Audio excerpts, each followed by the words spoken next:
All right, and we're live. Hi, everyone. Welcome back to another episode. Sorry for the slight delay starting. We were getting organized over here. I'm Brentley.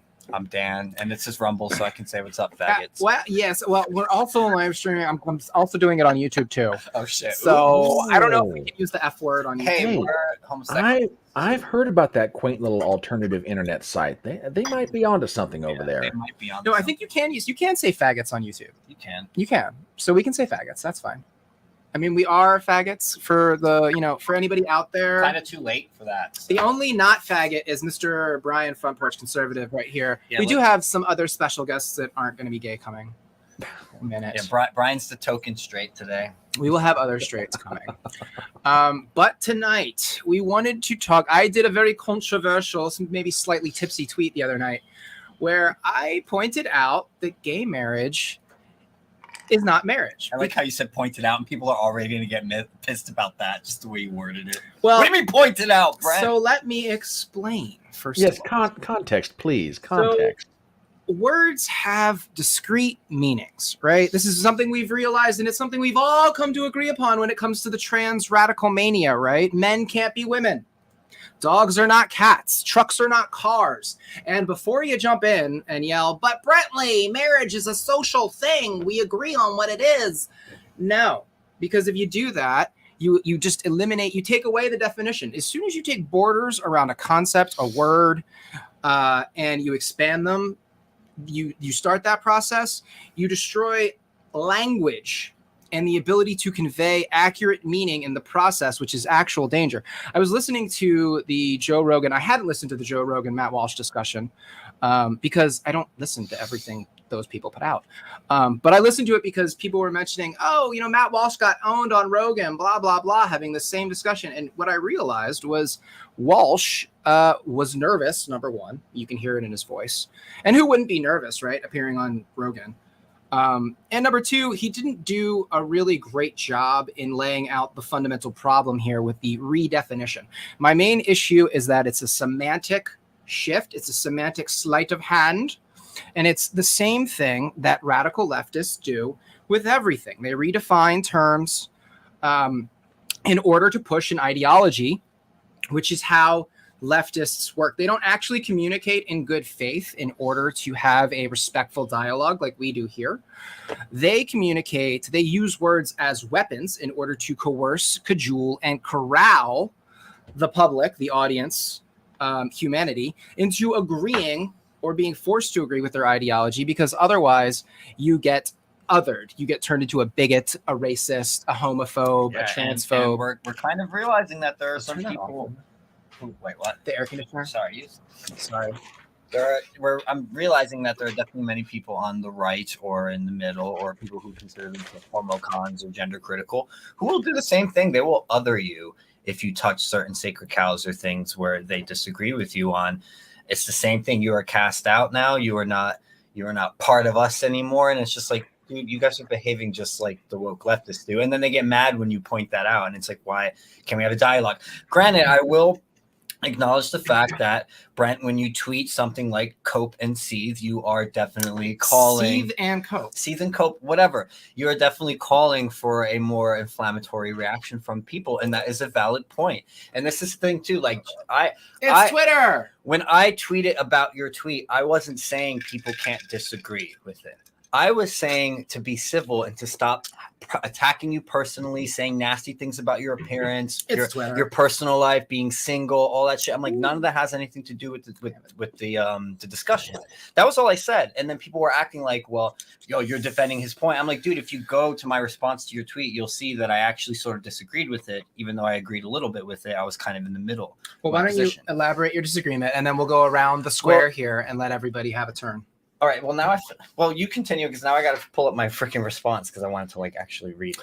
Well, why don't we let Kyler? You were the first. I was not prepared. You were the first individual who I thought to invite and reached out, and you agreed first before anyone. So why don't you elaborate your position? Wait, he agreed with your tweet? No, he agreed to come on the show. Oh, I thought you might. I'm pretty sure Kyler and I don't agree, right? You have a different opinion, right, Kyler? I do have a different opinion. Yes, go. Disagree. Yeah. Okay, so I really feel when you're talking about what real marriage is, it's honestly a lot of people, when you see these fights, we're talking past each other. I feel like you're coming at it from a social construct. So many other people are coming at it from a legal construct. And I honestly feel, even though I am a religious person to an extent myself, we can't view religion or we can't view marriage through the religious prism. It just has to be the legal one. So if we're going to be talking about real marriages, I mean, they have to be considered on par with straight marriage. But are they the same? I think that's what Brent's kind of really getting at. Are they the same? Because arguably they are clearly not the same. I'm not saying that the two can't have like an equally deep bond and commitment to one another, but the fact that one produces or has the potential to produce a progeny clearly makes them very different, and the fact that one is an estrogen testosterone pairing of people is different than a testosterone pairing. Also, let me lay out real quick. I think that gay couples deserve all the same rights and privileges as straight couples in a legal framework, in the country, because we have to have equality under the law. However, I don't think that we deserve the title of marriage per se, because marriage derives from the sacrament of holy matrimony, which does come from a religious place. And like I said, I don't think it's the same thing, but continue. Oh, sure. No, and I actually think that's a very valid point when you bring up the fact that oftentimes children are involved in marriages. But according to the U.S. Census American Community Survey in 2016, we had 357,000 same-sex households with children in them. I actually think just the idea that there are children involved really means that we should be pushing, whether or not they're two females, two males. Studies have shown that two-parent households really are what helps kids succeed in their lives. So I completely agree. Those are very important aspects of marriage. It's more than just a loving bond. And to me, that actually strengthens the case for same-sex marriages should be considered to be the same or on par with straight marriage, especially since half my straight friends that are married don't even have kids and have no intention of. That's true. Well, these are also the times that we live in. Let me throw it down to Mr. Antar. You wanna chime in here, Matt? Are you clicking through something? Yeah, sorry. I think I have a bewildered look on my face because I'm having internet issues. Can everybody hear me and see me? Hear you. Yeah, you're stuttering a little bit, but I mean, it's the video. It's the audio's coming through fine. Okay. I'll make my point, and then I might see if I can wire into the internet. It might be better because you can do that. The wiring is always better than Wi-Fi, and if you need to dip out and come back, feel free. Do whatever you need to do. Yeah, I might do. That's why literally I'm like I've had a bewildered look on my face this whole stream. I'm going to read my response. Okay, to Brent, you can figure that out. Yeah, let me dip out. I'll come back in. Okay. So I took a middle position sort of with this, and I said, although I sort of agree with what Brent is saying, and I understand where he comes from and what he means, my counterpoint is usually the fact that the meaning and tradition of what is considered marriage has shifted many times throughout human history, especially in Western society, even if just between men and women, which it has. For a while, interracial marriage was not considered a legit marriage. That's a good point. And by what Kyler is bringing up here, like, what about a barren marriage? Or a marriage where they don't intend to have kids, they just want to commit themselves to each other. So it's a good point. Or like, women being married off for alliances, things like that. That was considered the proper way to marry people. Like marrying out of love, that is actually a concept that started to develop a little later in Western society with romanticism and all of that stuff. So the tradition of what we consider marriage has shifted before, and we've accepted those shifts, and for the most part in our society. So I can see why you could argue that we should accept the shift of it in regards to same-sex couples. I've got a counter. But I do get what you mean and where the word comes from, and perhaps we should be trying to define the words more, I don't want to say rigidly, but just precisely, because then when you don't do that, then everything's just up in the air. Language means nothing anymore. So I think those points are valid. Brian, you want to chime in here? Oh, sure. I'll jump in on this one. Jump in, girl. Okay, so here's where I come down on this, and I guess I'm going to give the straight guy disclaimer up front. Love everybody here, and if we wind up disagreeing, I still love you. So there. Unfollow. Thanks a lot. Anyway, no, I guess I kind of take a very old traditional view on this. To me, marriage is its origins are religious. So I don't think that can ever be escaped from. I think where the divide is coming, or maybe where the differentiation is coming, it is no longer purely a function of religion, the church, however you want to say that, because somewhere along the way, we have things called marriage licenses, which basically means contract, which means a whole bunch of other things. But in its strictest sense, marriage is, if you believe the biblical account of creation, is something instituted by God between man and woman. And, you can call almost anything you want, civil union, you can call it living together, you can call it anything else, but you can't call it marriage unless you're living, or should not living, but unless it's inside that definition, at least to me. Now to go back to something I said a minute ago, okay, now we have the question, all right, if marriage is not purely anymore a function of religion and or the church, where does that leave it in modern society? Well, okay, I guess this gets to the big Supreme Court case from about 10, 15 years ago. If this is something that the state has a hand in other words, we can issue a license and say, yes, you can marry. All right, then it's a matter of contract. All right, I may disagree with the definition, but it is what it is.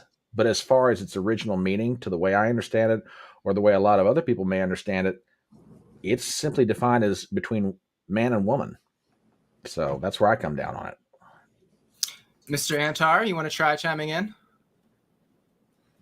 She's still she's still a little buggy. It's fine as long as we can hear you. That's what matters. Hi, is this better? A little bit, maybe. Yeah. Keep talking. Say something. Contribute. We'll see how it goes. Hi. Can you all hear me? Hello? Yeah. Yeah. Hello? We can hear you. Yes. Is it We can working? hear you. Yes. Yes. Okay, great. The topic of the homosexuals getting married. Yeah, I mean, I have like a basic I don't know. This may have been said when I was out, fixing myself. I just think that people make the argument all the time that marriage is like a religious institution. It's a faith-based something, and that's fine. It's just that the state took the function of civil marriage way before the gays came into the conversation.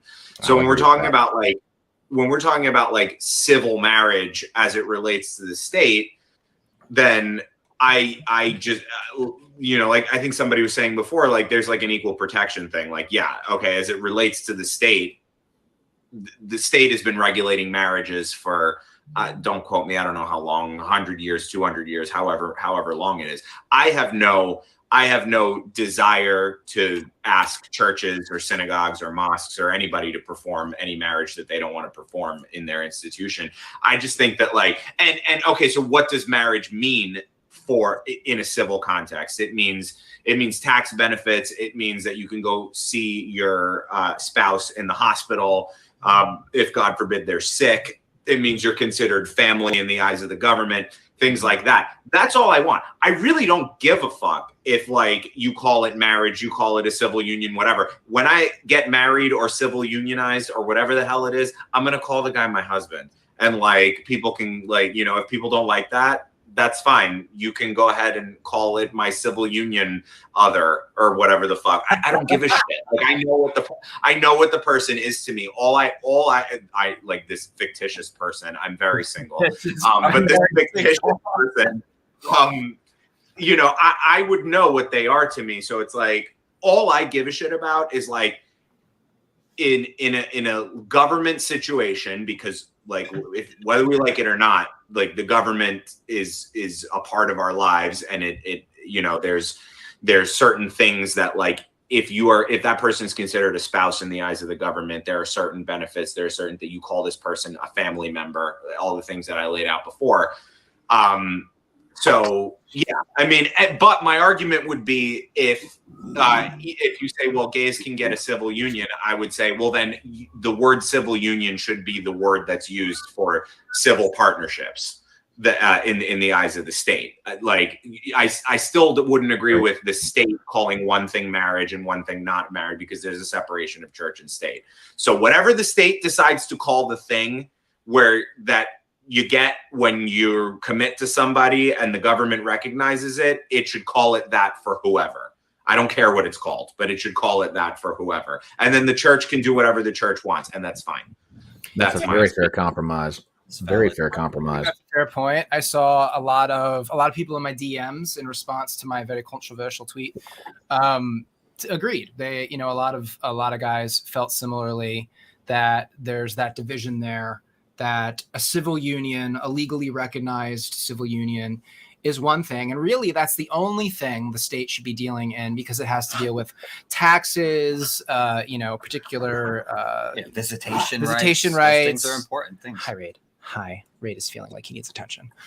And so I think those things are important. But when it comes to marriage, you know, I grew up in the 80s, and we didn't have gay marriage in the 80s. Gays were still largely seen as outsiders. Radar. Can you not right now? Can you not right now? Jeez, He's Louise. He's humping toy, his thing because he knows we're doing something. Where was I? So my major issue is that as soon as you put an adjective in front of marriage in order to indicate something other than one man and one woman, you're changing the definition of the word. It's the same thing we've seen with trans woman. You know, you're changing this definition. And literally, people use the social construct argument in order to justify the redefinition of marriage, when that's the same argument leftists use in order to change the definition of man and woman. And I don't like that. I don't like changing definitions. I feel like it's one way people get away with lies. It's one way leftists, it's the most popular way leftists like to lie. And so when I see it, and you know, and really we could trace back the gender bending mania, the first major definition that changed was that of marriage. And that was back in, you know, I want to say 2011, 2013-ish. 2016. What was that decision? I don't even remember. 2015. I mean, so then literally the next year we had the Jordan Peterson controversy, where, you know, he was getting canceled at his university because he wouldn't use, you know, personal pronouns. And a lot of it is this same sort of idea that that you know, we have a socially constructed reality and we need to include everyone so everyone feels okay and included. It's this very coddling sort of feminine desire to prevent any sort of bad feelings. And frankly, like, bad feelings have a point. There's a reason we have negative emotions. There's a reason we have negative reactions to certain things. And that all stems from, you know, God or evolution or the universe, whatever, you know, however you want to conceptualize how we got here. There's a reason for that. And I think there's a reason for everything. And I think there's a reason that marriage is primarily between a man and a woman. And I think that comes to what Dan was saying, is that it should be, in theory, a procreative union. And yes, you can have straight people that don't make baby. You can have, you know, straight people that can't make baby. But those are the exceptions, right? Like, one of the things I noticed on the Rogan podcast with Walsh was that Rogan kept bringing up these exceptional situations, right? There are always going to be exceptions to the rule. there's always going to be exceptions. But you know what the saying is, exceptions prove the rule. Because it's an exception, because it's a rare circumstance, it does not characterize the general 99% or 95% or the majority of, marriages. Most marriages are procreative unions between men and women. I think the point you make about the coddle culture thing is definitely valid. And I will venture to say that, yes, it is a very feminine way of doing things. And it's you don't want people to feel left out. It's the Be Nice program. Everyone's included. Everyone needs to feel safe and nice. And like, that very much has, I don't want to use the term slippery slope, but it kind of is the cultural slippery slope leading to all of the shit we're seeing and accepting a lot of the ridiculous things like erasing biological reality and stuff like that. So I think there's validity to that point. We do need to push back against coddle culture in general. And, the Be Nice program of wanting everyone to feel included and no one's left out. It's like, no, you got to be discriminatory sometimes. It's part of life. You have to have discernment. People should be left out. Not everyone is equal. Not everything is equal. Not everything is the same. And I don't think there's anything wrong with saying that a gay union or marriage is not the same as a straight one. I don't see an issue with that. They're not supposed to be the same. Like, we could parse legal conceptual framework. Legally, everybody deserves equal rights under the law. This is America. Agreed. But a gay relationship is not the same as a straight relationship, which is why we have to put those adjectives in front of the noun relationship so that we can convey the meaning of what we're discussing, right? Yeah. If they were the same thing, we wouldn't have to do that. That's true. Yeah. How language works. And that was the other thing I sort of knew. Oh, go ahead. Go ahead, Matt. No, I was just going to say, like, in terms of the definition of marriage, I mean, I think where I am on this is like, so the definition of marriage has sort of evolved over time anyway, because that's, you know what I mean? Like originally it was a purely religious institution. Originally it was like, I mean, people like in the old days, like there was, I forget who gave it to who, but there was like a dowry situation. It had to do with land. It had to do with like, there were all these things that like marriage was at one time. And then like it didn't really have much to do with love in the beginning at all. It was like, it had to do with like, oh, well, the love union thing, the love union approach to marriage is definitely a later development. It normally was not. It's a new thing. Yeah. And it's a totally new thing. So I think that like, I'm sorry, go ahead, Brent. I was just going to say that, I agree the definition can change over time. However, there is a difference in how language changes over time. If it is a bottom-up change, which means the culture naturally starts using words in certain ways on their own because of changing circumstances, because of evolving values. People like to bring up interracial marriage. They're like, but Brett, black and white people couldn't get married. I did bring that up. And then we changed the rules. And don't you think black and white people should be able to get married? Of course, I think black and white people should be able to get married. And do you think we should have changed the rules to force that on a culture, I guess? Well, in line with your argument. But we didn't. That was a bottom-up change. That was a change that came from the population. It came from demand of people. But it did have to be legislated, and you could argue the same thing for the Obergefell versus, probably said that name wrong, versus Hodges decision. Obergefell versus Hodges decision. It's the same thing. Can you argue that the lead up to that decision was a cultural shift that enabled that to happen in the way that we saw with interracial marriage? I don't think so, because I think it was so. The first thing is that we got to clarify some recent history. Civil unions were on the table as early as 2001. They were, the Republicans were offering it, and the Democrats would not accept. They came out multiple places. They popped up in states around the country. A lot of foreign countries were the first to bring that in and allow gay people to get married through a civil union. And that was a sort of a bottom-up change.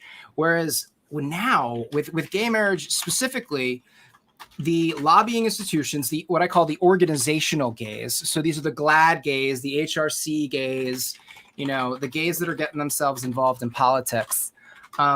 They wouldn't let the civil union thing become nationalized because they wanted marriage. They wanted the word. And so it wasn't about equal rights, and it wasn't about changing the culture. It wasn't about incorporating a cultural shift like it was with interracial marriage. We had a very racist history in the country, which changed over time for the better, the same way that, the gay thing changed over time. But the key difference there is that, a black man and a white woman can make baby. Two men can't make baby. And two women can't make baby. And the point that making baby is important, people forget, they like to zoom in on the individual relationship. A lot of people, especially married gay people who were chiming into the thread, a lot of them got offended. Some of them did not. We'll have some of them on the stream later. But the big issue is that you can't have you can't just incorporate changing definitions in order to suit your ideology. That's what the leftists do, and it drives me up a wall. So you can't hyper focus on your particular situation and your particular nuanced thing, because that's not really what it's about, right? We live in a community, we live in a society, we live on a planet, and we're a part of a species. And if everyone just stopped making baby, what would happen? Species doesn't last very long. So that's my point.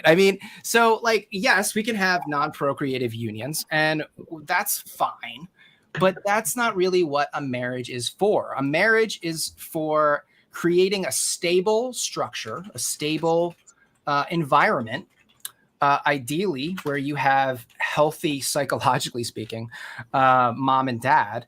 And so that each mom and dad can model the appropriate behaviors for the child, so that on one hand, the child can have a same-sex parent to emulate, to copy, to learn from on how to be a man or a woman. And the opposite sex parent can model the ideal mate behaviors, so that when that child becomes an adult, they can go out into the world and not only survive, but also thrive and eventually procreate. And if we don't have that, if we hyper focus on parents or couples that don't want to have babies because they're happy in their lives and they don't need, they're happy without children, or we hyper focus on, gay parents, then we're forgetting that crucial part that we need people to make babies or society dies. This is happening right now in China. They had that one-child policy, which was disastrous, and they are due for a severe population crash in the not too distant future. So it's going to be real interesting to watch that situation develop. But I've digressed. Kyler, do you want to jump in here? You want to comment? Yeah, First, I got to say, I completely agree with everything you just said about children. I actually am a big advocate of the state encouraging more people to have children. It's a topic that society as a whole doesn't want to talk about, but it's a huge problem that's coming in for us.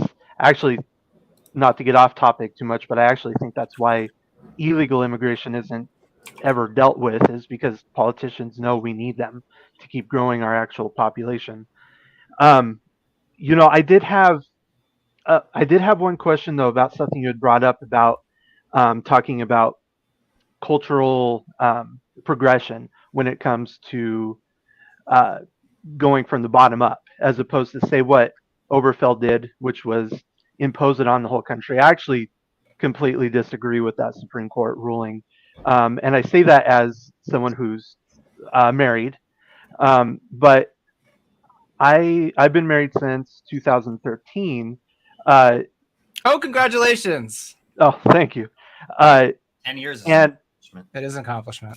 Yeah, well, thanks. It's actually, we're over 15 years this year together. But thank you. Our marriage became legal actually not from a court ruling, not from even action by the state government, but actually by a popular vote in 2012, Washington State Referendum 74.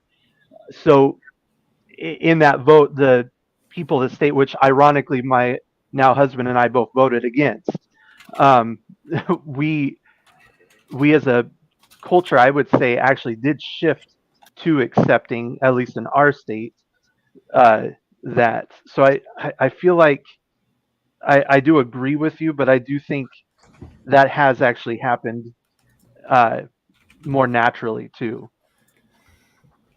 Definitely makes sense, and I think that's great. I mean, I think it's awesome when gay men can, form that stable long-term relationship structure. In my experience as a New York City gay, it's not something that I see very often. Now, let me ask you, Kyler, are you and your husband strictly monogamous? Yes, sir. Yes, sir. God bless. I'm very proud of you. But I will say, I we come at it living in the middle of the mountains, not in any big city or anything like that. That might have, some impact on my experience about with gay culture.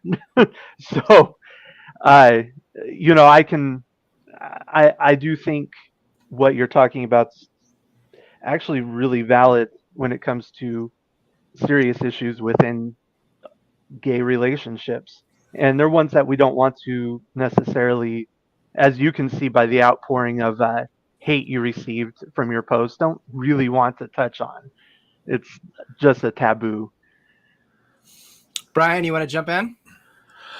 Um, Not that I'm trying to avoid the subject, but I'm just sort of sitting back and listening at this point. So, but now wait a minute though. I am now just for comedic relief. A New York City gay. I mean, what is it like? You guys are some kind of like vintage specialty or something? I mean, what the hell? We are a rare It's breed the of gay. worst.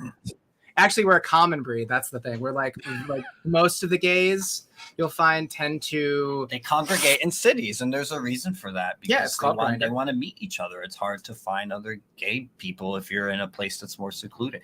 It makes sense, and that's been happening for a long time, for decades, hundreds of years probably. No, but but we never had a problem. Oh, go ahead. No, I just love the way, but as a New York City gay, and I'm like, the hell's a New York City gay? As opposed to an Atlanta gay or a New York, hello, or a Houston gay or a Oklahoma City gay, or I mean, what the hell? I'm sure there are. I don't. I mean, I don't know anybody who identifies as such, but okay, well, I'm sure it's a thing. Pirate has a funny little comment here. He says, do we have a Planned Parenthood paired up with gay marriage thing going on yet where you can keep the baby alive instead of abortion and let it be adopted by gay married couples? Wouldn't that be amazing? It's not a bad idea. No, I like that. Brentley, I wanted to touch on what you were talking about earlier about, marriage being, procreative and then the parents modeling, good behavior to the children. I would say that that's like, I agree with you 100% that like, we should be focusing on having like, encouraging families and family structures and everything. But I think right now, like, again, like New York City type, and forget about the gays right now. Talk about like the fucking straight people, like people in these urban areas, like getting married, having families, like that's not really encouraged in the culture right now. And that's, and I mean, I think it's the biggest argument actually to push gay marriage because fucking, and marriage, like two people monogamous who want to maybe have a family, right? Not do dumb shit. I'm ranting a little bit. Let me piece my thoughts together. Get it out, girl. So we got the Obergefell decision in 2015, right?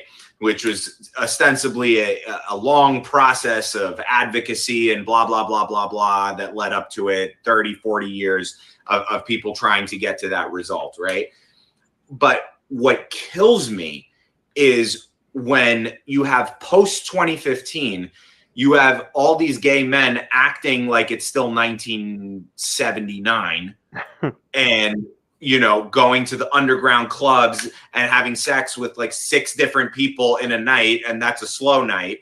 Right. And like that kind of thing is like, so that gets me more than anything. It's like, so what did we do the marriage thing for if you're just going to go to the Eagle and like, you know, get like railed by like 7 different people every night, and then on top of that, half of these people are in these open relationships that are like, they're doing that and they're going to the club and they're doing what they're doing in a back room, and they're supposedly coming home to some husband or some boyfriend or some whatever the fuck that they like are like, oh, but I love my partner so much. By the way, I hate that word, but that's leftist speak, partner. But like, that's how they would talk. They'd be like, oh my God, my partner, oh my God, blah, blah, blah. And then they'll be like, oh, you know, yeah, but I just like went to the cock and I got like blah, blah, you know, whatever. And I'm like, that right there is going to encourage people to say, nah, what the hell did we give these people marriage for? It's like, I thought we got marriage so we could go be like the straights and get a picket fence and a dog and a bunch of kids and have like a family, right? Like, that's what I thought this fight was all about. Matt, and now people are like, oh, who needs that? That is heteronormativity, Matt. Yeah, we need so much more of that in society right now. But it is a valid point because right, hold on, I wanted to bring up George. I want to bring up queer theory because queer theory is the very antithesis of that. That is what it's actually trying to outdo. All heteronormativity, like all those relationships you just mentioned, open, whatever, like is equally valid to them as marriages, whatever, because they said so. And because heteronormativity is bad and evil and oppressive. Hi, George. Welcome, George. Welcome. George is gay married. We love it. Hi, everybody. Welcome to the party. Oh, and look, we have another late comer. Oh, shit. Star Son. Another heterosexual has entered the chat. Excuse you. She's bisexual. I'm bisexual. I was being a domestic. Sorry, I had to do things. Sandra, I missed you so much. I love you. Well, hello, high-class Clara. I missed my everybody. Hello, everyone. Welcome to the party. Hello. Oh boy. So we're just a few drinks in, and you know everybody's getting loosened up, and it's like, you know, chime in, just go for it. You know, I'm just drinking coffee. We can catch y'all up real quick. Basically, the idea that I presented was that gay marriage isn't a marriage because you have to put gay in front of it in order to communicate what you're talking about. The term was appropriated by radical leftists, and we could have had civil unions as early as 2001 if the radical leftists organizational gays would have endorsed it, but they did not. They held out for almost 15 years so that they could get their marriage equality. And the basis, marriage itself is, a procreative union. It's meant for creating a stable structure so that a man and a woman can model the proper behaviors for children to emulate in terms of same-sex parent would emulate the behaviors for the children to when they grow up, and the opposite sex parent models the ideal mate behaviors in, a ideal scenario where both parents don't have a personality disorder and are in the home. And there are exceptions, of course, but in general, I like to talk about generalities because, we could get caught up in what ifs till the end of time. That's one of the things that happened with Matt Walsh and Joe Rogan. Joe Rogan kept bringing up all these what if scenarios, which, in my opinion, don't really pertain to the debate. And really the debate is, for me, it's not a legal thing. Legally, I think, everyone deserves equal rights under the law. That's the law of the land. That's our Constitution. So absolutely gay people deserve the same rights as straight couples. But when it comes to the word marriage, I don't like to redefine it in order to suit an ideological purpose, because once you start doing that, once you accept that pattern into the cultural milieu, it becomes a slippery slope, as we're seeing now with words like man, woman, like leftists just will constantly do this. This is one thing I notice online. They lie by implication, and they often use a subtle redefinition of a word in order to make an untruth seem plausible. So I think that catches us up. Did I miss anything, folks? No, that and the fact you were trying to define New York gay. So, I mean, I think that covers it all. And I would actually say, so a perfect example, Brent, would be how suddenly an infertile woman is the same as a trans man. That can be the exact thing, because as an infertile woman, I take great insult that someone who literally was born with a dick and lacks any uterus can try to claim that they have any idea what I'm talking about. But that's a different subject entirely. But that's just an example of what you were talking about. It's not a different subject. I think it is related. Like, is a barren marriage a legitimate marriage? We brought this up earlier. Or does marriage have to have the development of a progeny to be considered legitimate? Doesn't have to be, but in my opinion, it misses the ideal, right? Okay. We can talk about the ideal as, you know, a procreative union between a man and a woman. But of course, there won't be people that can have that, and that's fine. And it's still a marriage. It's just not the ideal form where you know, you generate children. You know, and you have potential. We can adopt children. That's always an option. It's not equal to an ideal marriage, just like a gay marriage isn't equal to that. Right. And how I can state it is a simple way: marriage is a religious thing. Partnerships and civil unions are a legal thing. And as a matter of fact, a lot of Catholics and Christians and even Hindus and everyone else, a lot of marriage is done in front of their deity. It is a vow made to their deity to follow a certain sect of rules. It usually is bound by their religion, and usually the punishments of disrespecting said marriage are from the religion. Now, you want to have a civil union, which exists across the board. You can have that with gay couples, straight couples, because I believe a civil union can be a straight couple or a gay couple. I believe what makes it a marriage is when you vow to a deity, i.e. for me, I got married in the Catholic Church. So I consider it a marriage. I think that legally they both share the same rights as a civil union, but I do believe a marriage is bound, like you said, to certain things. However, there are instances in the Bible where a wife was barren. She didn't stop being the man's wife because she was barren. She was still married to him. He was still obligated to respect and love her as his wife, because he vowed before the Lord in sickness and in health, in good and in bad, whatever, what have you. I'm not going to abandon you just because you cannot produce a child for me. You cannot produce a progeny. So I do believe there is a vast difference, because a lot of the people, unless you're King Henry VIII, right? then you're gonna make up your own rules and a whole new religion, just to, you know, Whole new religion. Oh, now that's a fun subject. Trust me. And so that's where I believe the difference lies, because I believe, like Brent said, I think in a government setting, there is no problem with creating equal rules. There's laws and rights, because if you're with someone for 15 years and the only thing that held you guys back is legally you weren't allowed to, but let's say something happens, maybe your spouse dies, something goes wrong financially, maybe they leave you and you're left with nothing, you should have some kind of legal safety net to protect you when those issues occur.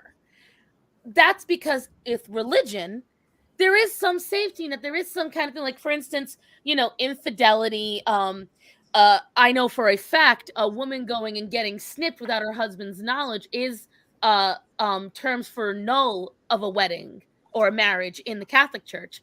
That's how my dad got his annulment from his first wife. And so it's stuff like that where, yes, I agree, because a lot of marriage and religion, that's the whole point of why a lot of folks don't realize the reason why being gay is considered evil, according to Catholic doctrines, is because you are attempting to create a baby, but you're not actually attempting to create the baby. You're doing a sexual act that is not for making more of God's children. That's why oral sex is considered wrong. Premarital sex is considered wrong. Any form of sex that is not peen and vagine is considered wrong. And if they're not a married pair under the eyes of God, that's why a lot of folks don't realize, if you sodomize but you're a straight couple, you are still going against the doctrines of the Lord. You're still sinning. And I wish Basil was here to comment on that. Well, real quick, I want to bring up the point of sin, because sin is Peterson explains sin as missing the mark. We as a society, we have a tendency to revert to black and white thinking, and we've also been bombarded, like throughout the 20th century and before, with this idea that sin is wrong, sin is evil. If you sin, you're going to hell. Which I think is a very black and white sort of interpretation. Sin is simply missing. You think of it like you're learning to shoot a bow and arrow and hit a target. If you shoot the bow and arrow and you miss, that's not wrong. That's not evil. It's just you've missed. And you know what? You can try again, which is the beauty. And you can improve over time.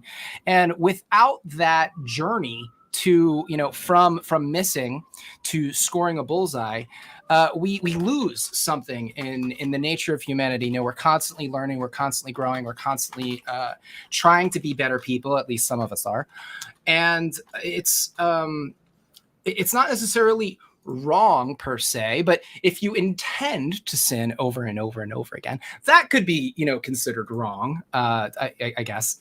But the simple act of sinning and missing the mark is not necessarily a bad or an evil thing, depending on the context of the situation and where you are in your particular growth cycle. We also that's a lot of. Oh, I'm sorry. It's okay. I was just gonna bring up. We have a super chat from Pirate Tomsky. Thanks, bud. Thanks, Pirate. We appreciate Great that. convo. Gay marriage or not, who cares as long as it provides stability. Lots of straight couples treat it as a joke too. Bring kids into the equation, then stability is the key. Have a good one, guys. Gotta go. Mod for Carrie. Thanks, Thanks, Pirate. We wish Carrie a great stream. Shout out to Carrie. Yeah, and someone just this guy, Gay Not Queer, who really does not like. I had to mute him. Yeah, he said we're debating away our rights. It's like, dude, we're having conversations. We are having open conversations about things that interest us. We're going to keep doing it, whether you like it or not. If you don't like it, don't watch. Fuck off with that. The channel's called Sorry. Dangerous Reddit. I invited him to come on and to make his case to Brent of why he hated what Brent said. He was a coward, didn't want to come on, made every excuse in the book not to do it. Not gonna talk to some right-wing nutjob self-hating gay, right? The invite still stands. We were open enough to have that dialogue with him. No, he'd rather just keep being nasty on Twitter, subtweeting about us, making assumptions about who we are as people based on some tweet, instead of facing us face to face and trying to hash out why there's a difference in ideas. It's so easy to be nasty on Twitter. It's so easy. This is difficult. This is what's hard. It's harder to be nasty to people one-on-one. George, you guys saw what happened earlier. What? You guys saw what was done to me because that Illuminati bitch, she's getting called out for all the bullshit she's been doing, and someone tagged in the comments, you should go see this person's, and then they were talking about how Vosh is this great idol to listen to about it, and I'm like, the man is completely biased, so he'd probably still lean towards it because she's left leaning, and I was like, besides he's a pedo. And then next thing you know, they're all saying how because I called a queer man a pedophile. Vosh is not queer. The only thing queer about him is his actions, not his actual sexuality. I mean, it's like, no. And so the whole thing, they started trying to screenshot me and say, this you? Because I was saying how the modern gay flag is an atrocity to design. And I said that pretty much the gay community has literally announced they cannot design or they are out of fashion, because if you're going to wave that dumbass flag with the triangles and the circles and the double colors and the duller colors, I'm like, I'm sorry, you have given up your fashionista title. And he's like, this you? And I was like, yes.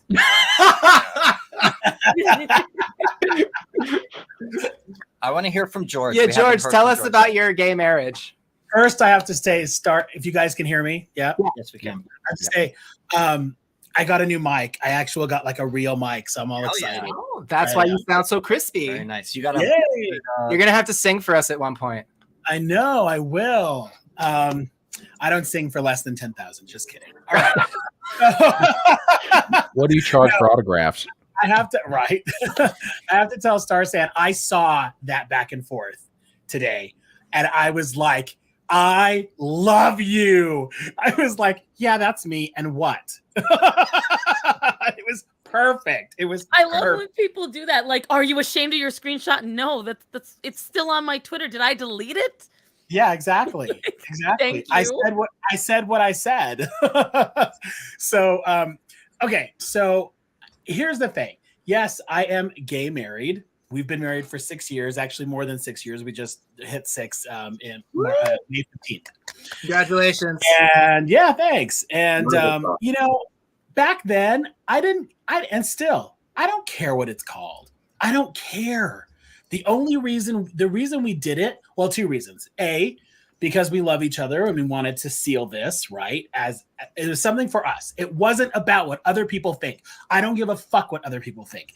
It was about us, which is why we didn't have a big wedding where we invite all people and all this stuff. We ran off to New York City and got married at, City Hall in front of 2, really good friends of mine. And then we went and ate at Balthazar's, okay? Because we're rich white ladies. So that's what we did. That's what we did. And it was all about us, right? And it still is. And I don't care what we call it. The reason we did it, again, 2 reasons, because we love each other, we wanted to, and we have this bond. But the other reason is because I just wanted to make sure that if anything happened to one of us, that we were taken care of.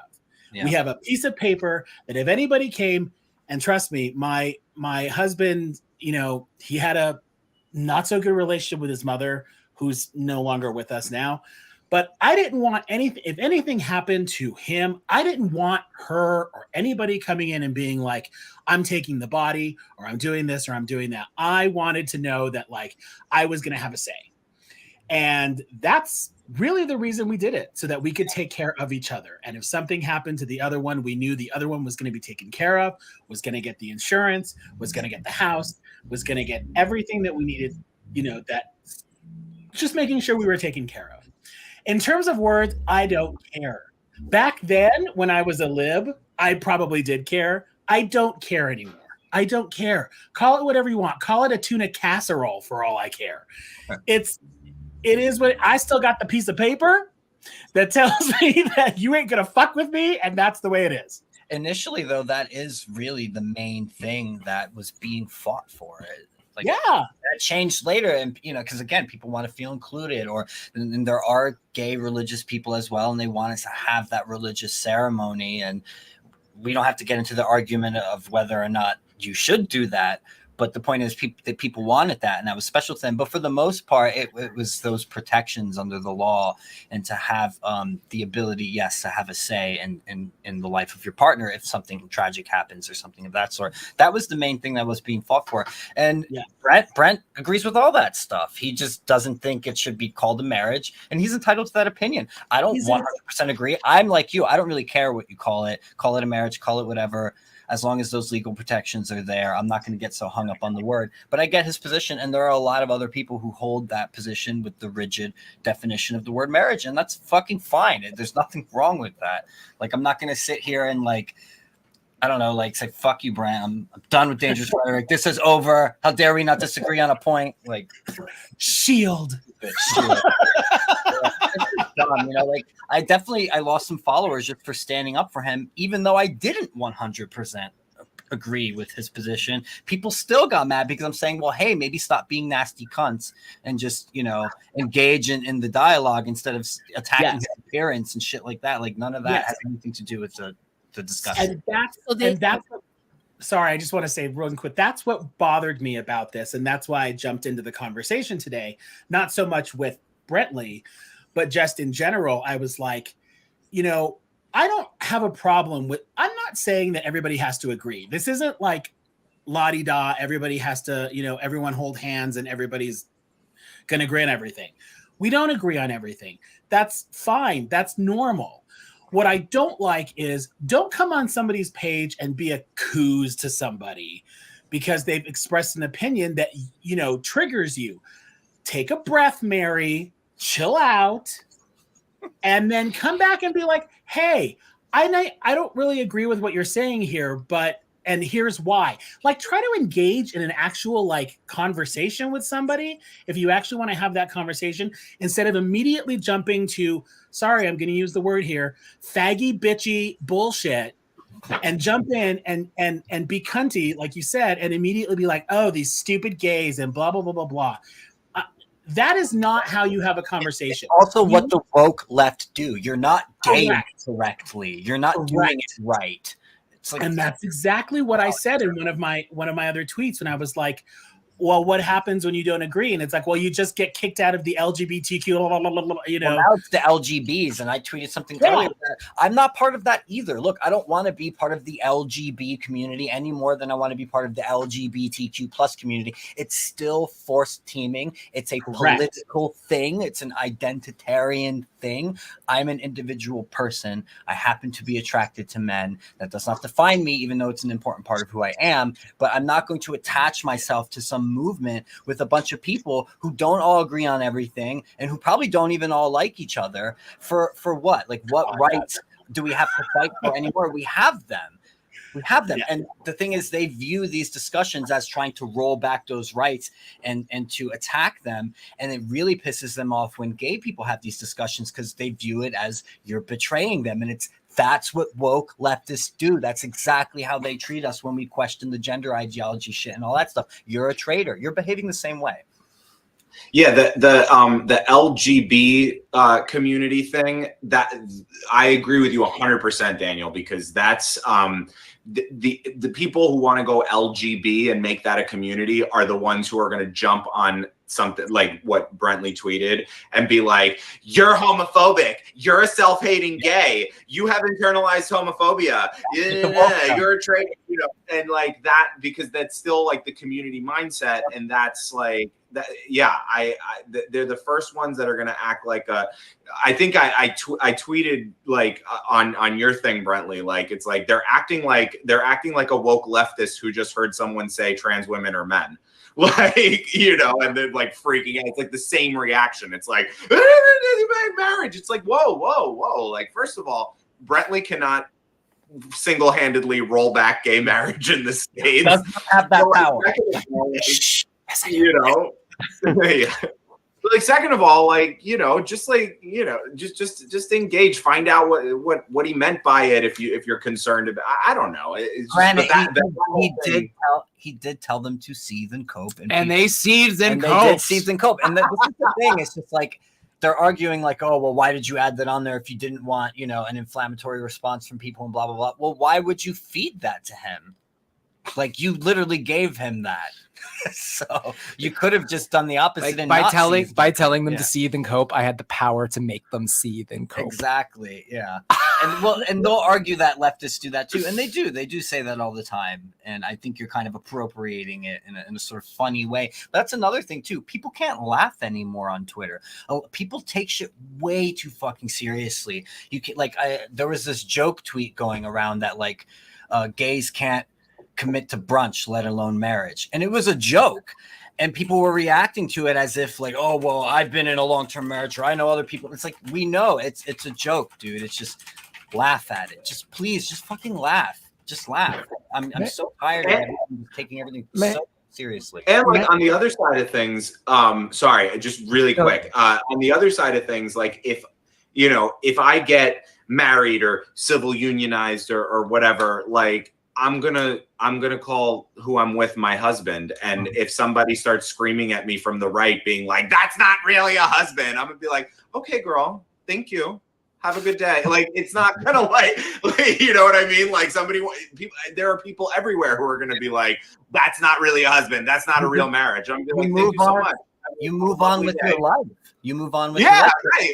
Some of these people have not been able to do literally all day today. Any tweet that has to do with it, they've been tweeting constantly, or subtweeting, they call it, tweeting subtle things that are clearly about us, but not directly actually addressed. Like, and I get it. And then deny it. I don't do that, but it's like, come on, confront the argument head on. If you're going to spend all day tweeting about this, you're so tight about it. Like Casca, she's got something to say. Here's what I find funny. Isn't it kind of weird, guys, that they're all like, don't silence gay voices, listen to gay voices, listen to gay opinions, yet they're all mad at all of us for supporting gay voices and supporting gay opinions and not even agreeing with them. And again, you know, I honestly see this in every sect they have now where they have claimed some kind of social justice issue. Whether you're black, whether you're fat, whether you're gay, you're trans, you're a drag queen. They're doing the same thing over and over again. It's you cannot step away from what everyone else is agreeing with, because then you must be self-hating, you must be phobic of whatever it is, and you're obviously a pick-me. Yeah. Even though whatever you're saying is your own opinion. Again, like today, they were saying you clearly go to the Nazi forums. I'm like, I have not seen them. I don't know where they are. I don't know what you're talking about. These are things that I said on my own. Now, clearly, someone's listening and going to said Nazi forums and saying my shit. But either way, it's just, I find it hilarious that over and over again, all we hear is listen to these voices, listen to them talk. Oh, wait, not that one. Shit. Yeah. Well, that's because they don't understand free speech. I mean, I've seen so many people attributed to this quote, but I originally think it was Voltaire. I do not agree with a thing you say, but I will fight and die for your right to say it. I think that was Voltaire. Yeah. Yeah. And I am just, it's reached the point, and it goes beyond the question of, Brentley stirring the pot with his Seethe and cope. Yeah, that was a big stick you were taking on that pot, big boy. He may have been a little tipsy. He was a little drunk. It happens. Well, alcohol. I say it too. It's fun to make him do it. Yeah, exactly. But they don't understand free speech. And it doesn't matter if it's Brentley's comment. It doesn't matter in what context you say anything anymore. No one really understands free speech. I mean, there are cases in the Supreme Court that go back to the 60s where the Ku Klux Klan was marching in towns in Ohio. People got pissed as hell over it. It winds up going to the Supreme Court, and some of the most famous cases come down and say, you may not like it, guys, but damn it, they've got the right to say it. Get the hell over it. I mean, cutting through all the legalese, that's basically what it got down to. But let me ask y'all a question, because everybody here seems like they're more or less chill on the question of, I don't really care what we call it. If that question were put to, well, somebody does. If that question were put to everybody across the country, how many people do you think in the gay and lesbian community would come back with your all's response if you had to put a number on it? That's a good question. I'd say 80%. You think so? Yeah, as long as we get equal rights. I mean, and that's kind of what it was in the early 2000s. Just saying. Mm-hmm. Wait, I missed the question. I was typing a smart ass remark in the private chat. What? Well, I would never expect anything less of you than to type a smart ass remark. No, if you put the question to gays and lesbians all across the country and said, does it really matter to you what the hell you call it? It has to be called marriage. What do you think would be the percentage of people that would come back and say, I don't give a shit? I will tell you right now, most of them, especially from the OG times, they accuse straights of being breeders, and they didn't want to be held down by that kind of thing. And I find most gay people I know don't care.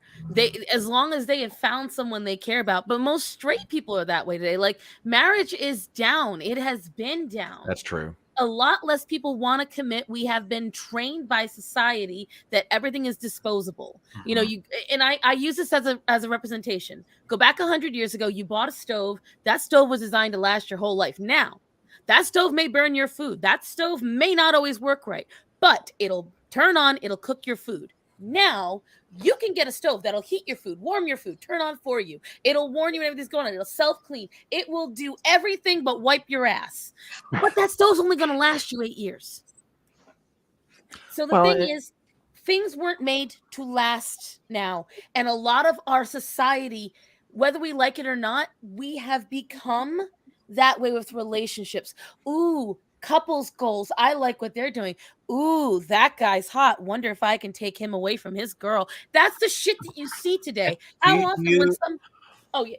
Do you think that the dating apps have anything to do with this? Because I do feel like it encourages a culture of weighing my options. Absolutely, so think about it. Stick to one thing. Like people will be talking to like 5, 6, 7, 8, 9, 10 different people all at once, weighing their options, but never actually settling on a person and exploring deeper into what that could become, because they're afraid that there's something else better that they're missing out on. And I'm not saying like relationships don't have problems, that there aren't situations where they should come to an end. But I'm saying like you have to actually get into one and see it through. Because here's the thing: Get you to that use- point, you know, Right. and they don't even get to that point. They don't even get into one to see it through. It's all just temporary shit. They'll date for a couple weeks. They get bored of it. They move on to the next thing, or they never even officially get with the person to begin with. So, Because here's the thing: you use the word situation. There's a whole new thing now. We're no longer dating or seeing each other.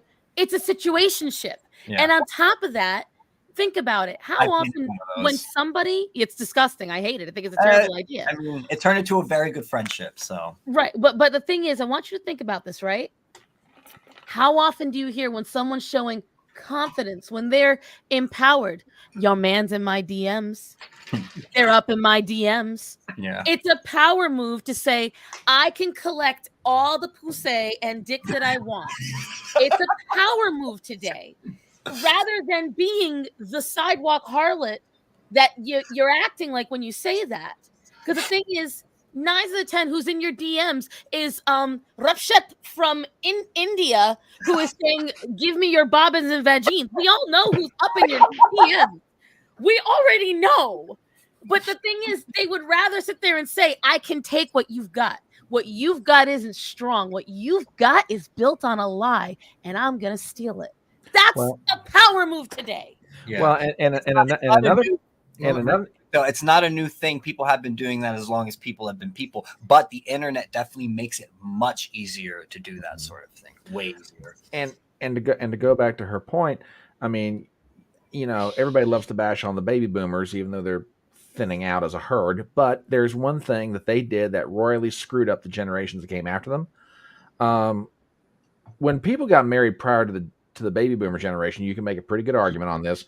They got together, and you know, it's for better or worse, rich or poor, I'm sticking with you. And you're seeing like anniversary notifications in the newspaper, if you even read it anymore, that 50 years, 60 years, 65 years. The baby boomers come along and go, nope, I don't like you anymore. I'm going to divorce you. And then the Gen Xers are like, oh, you know, I don't want to wind up like them. So everybody doesn't get married. You mentioned no fault divorce online. Yeah, well, I was gonna get to that. I just wanted to see, Kyler, you've been awfully quiet. Do you want to jump in? Do you have anything you want to add? You know, to be honest, it really does seem like we're pretty much all in agreement. It's not as long as we have the same equal rights, I personally don't care, even though I'm married, that it's called a civil union, it's called whatever. If it's if we're going to be going back to marriage as a religious institution, I just don't think ultimately the government probably should even have a role in marriage. It really should be just a civil union and leave marriage up to the religions, to the churches, to the synagogues. It seems like we've gotten to the point where maybe the discussion should be, should the government even be in this business? There are a lot of things I wish I could get the government out of, but unfortunately, despite my vast power of declaration and the overestimates of my He-Man abilities on the internet, we don't have the power to actually change these things. So we can talk about, you know, what should or should not be. And like I said, I've seen a lot of people in my DMs that agree with that it's, you know, marriage should be a religious institution thing, that the religion should be able to handle it, and that the legal aspect can cover everyone with civil unions. You know, Mr. Chad Manley, Seethe Pellish, he's the author of a book. You should check him out. He was on our show on the stream last week. He couldn't make it this week, but he was of this mind where he was like, you know what? Maybe if you want to get married, you have to go through marriage prep. You have to go to your church and have a real, you know, series of classes with a priest or your rabbi or your imam or whatever it is, in order to understand the heavy spiritual and psychological commitment that is involved in marriage. And if you don't want to do that, then you can get your civil union, and that's fine, and you don't need to get married. I wanted to bring up a point on one of your tweets because it's one of the things you're being criticized on. Do you want to do that, or you want to talk about divorce real quick? Well, I wanted to bring this up because it's one of the biggest things you were being criticized I'll get to about no fault this, divorce, especially by what's his face, gay not queer, who's anonymous on here. But before you guys do, I just wanted to let you know that is actually a requirement in the Catholic Church. What he said, you have to do that, or they won't let you get married in the church. That is you go correct. through a 3-month course, and they have to approve you. I didn't know that. And Mhm, a lot of that's what I and a lot of Protestant churches will encourage it very strongly Yeah. before two people get married in their church. It makes sense. I mean, I can see why that would be the case too. Anyway, so Brent, you tweeted in response to this guy saying that you were basically calling us second-class citizens by saying we can't have a marriage or whatever. And you said, newsflash, we are second-class citizens. Not only are we questionable parents, but we have a higher incidence of mental illness and personality disorders. We can marry a woman if we want to get married. Otherwise, it's a civil union. Don't even get me started on open marriages. And the main point he took offense to was that you called us second-class citizens. So elaborate on that. Explain exactly what you meant and why you said that, because that really ticked this guy off. So I don't know about y'all gays, but what I've seen, especially among my gay friends, is that gay people generally have some trauma or some parental deficit in their background. My dad wasn't around a lot when I was a young little boy. And I remember because of I wasn't around a lot of men. When I was young, in that 0 to 5 period, that very crucial period from 0 to 5, I had almost a fear of men because I didn't understand them. I wasn't around them. They were foreign to me. And so I didn't have that opportunity to sort of imprint upon the male. And I think that's what contributed to my homosexuality. And a lot of gay men have trauma in their background. You know, they had a cluster B parent, or they had, some other problem. Single parent, very common. If you look up the rates of gay children in single parents versus, gay kids coming out of one man, one woman relationships, much higher for single parent relationships. And I find that interesting. The reason I think gay people are second-class citizens is because we are not the ideal. We miss the mark of being able to pair with an opposite-sexed individual and create baby and be happy and content in that lifestyle. We can do it, but when we do it, we have to shoehorn ourselves into it. And generally, it creates unhappy marriages, and then they end up divorcing down the line because of it. And I don't think there's anything wrong with acknowledging that. Yes, we deserve equal rights under the law. We are equivalently valuable to society. We do contribute in other ways, but we don't have the ideal scenario where we can pair with an opposite sex parent and happily and successfully create, progeny. So some would push back against that, and they would say by you even calling that the ideal situation and calling yourself second class, that's internalized homophobia and you hate yourself. That is the big one. But see, that's the leftist thing that I'm talking about lefty. Here. That's the redefinition, the semantic sleight of hand in order to cajole and coerce my compliance with their ideology. Yep. That's what that is. That's not a good faith take. That's not an honest bit of criticism. That's not an opening for a conversation. Yeah. Someone called you closeted too, and I thought that was freaking hilarious. That is the most opposite of closeted that I could possibly even think of. And I just thought that comment really cracked me up. They're like, this guy is just closeted. He has internalized homophobia. I'm like, wow, you do not know this person. Oh, wait, we passed 69 minutes. We passed 69 minutes. You're really Excuse good. us. Nice. You're really good. Oh my God. You need any more proof? There's a couple of beers in now. 69 minutes. God damn it. Do it. I You guys have a don't have to. question though. Correct me if I'm wrong. Apparently Second you wanna class. make I'm sorry, guys. He'll beat me. No. Correct me if I'm wrong, but second class merely means that somebody's like. So, for instance, kids who have mental disabilities are considered second class because they require help, Extra help. and sometimes assisted. Like, it doesn't technically mean that you're less than.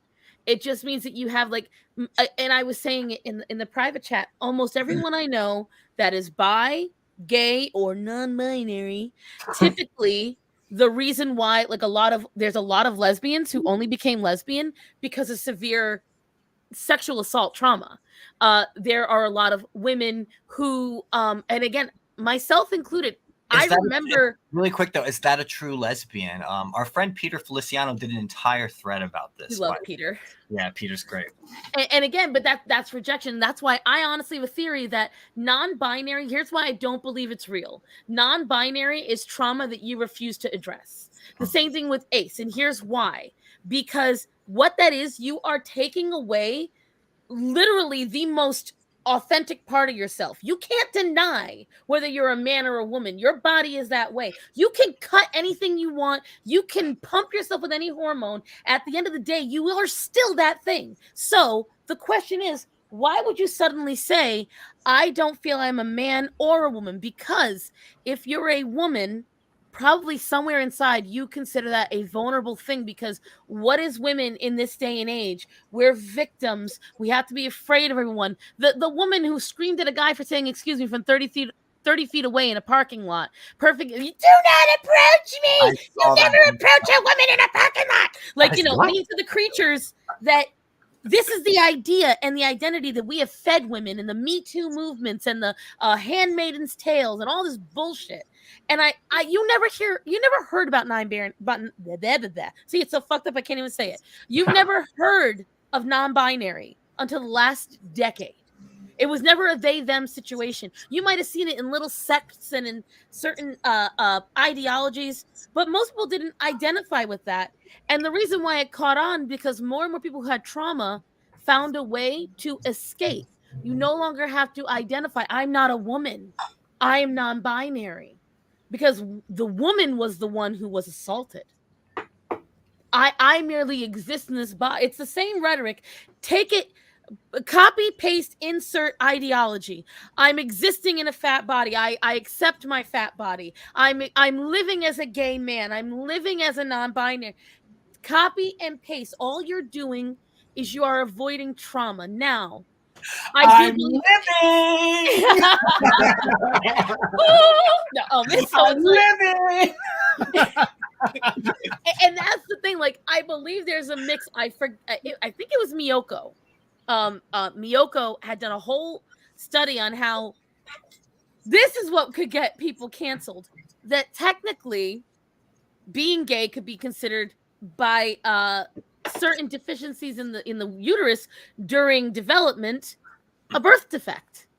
She said if you look at it, there are certain developments that happen while you're in the womb that makes you more predisposed towards the things. Maybe there's certain amino acids. Or she did a very in-depth thing on it. I'm not going to pretend I remember it totally. It was 2 years ago that I watched it, but it was very interesting to listen to. She did a lot of research on it, and it was very interesting to see that. And then you wonder, are these the same kind of people that are more predisposed to be exposed to situations that will create that inclination? Because you have many people who say, well, as long as I can remember. But let me ask you something. If it's as long as you can remember, tell me what you ate in second grade. Like, they sit there and say, oh, I can remember back when I was a little kid. Okay, are you sure? Because I dead ass remember Darth Vader walking through my bedroom when I was 5 years old. I promise you he didn't. But that's a memory you can have as a little kid. And sometimes your perceptions gets warped. And so I'm not invalidating anyone. As a bisexual woman, I know what I find attractive. However, I do think that there has to be some question to it, because look in nature. Yes, you will have some anomalies where there's going to be an animal that attaches to a same sex. But if it was so often that it was considered normal, most species would go extinct.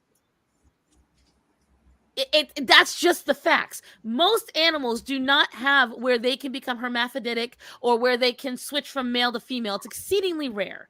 Asexuality and replicating, again, exceedingly rare. You only get it in monocellular organisms and worms. Do you really want to compare yourself to a creature that hasn't gotten past a 5-cell organism phase? Worm self. Exactly. Like, and again, when it comes to that, when you start identifying as inanimate objects, my frog pronouns, the it pronouns, again, you are dehumanizing and separating yourself from whatever you're upset at. And it's easier to take that and put it over here and then not have to talk about it anymore.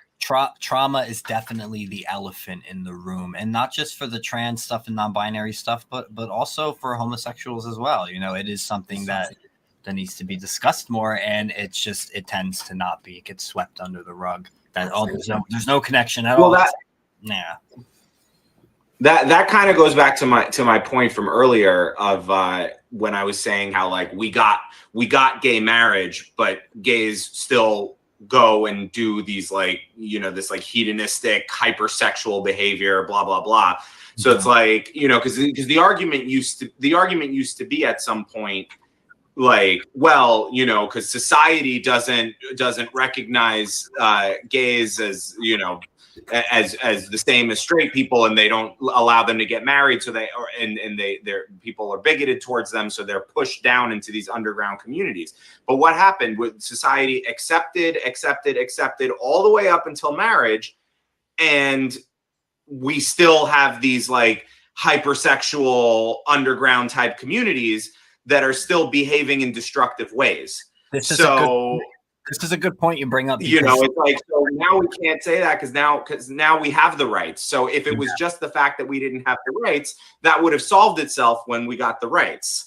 But it didn't solve itself. I want to address what you just said there, because this is one of the counterpoints that the people who were disagreeing with Brent were making. They were saying, well, we need to have the word marriage and we need to push equality and all that stuff because that's what will stop the hedonistic behavior. And the hedonistic behavior only exists because we didn't legitimize and encourage monogamous relationships between homosexuals.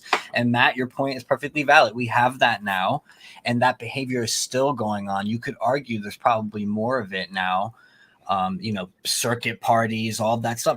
It's a huge thing. It's still very big in the culture. Orgies, all that stuff. You know, it never went away, and I haven't seen any signs that there's a lessening of it.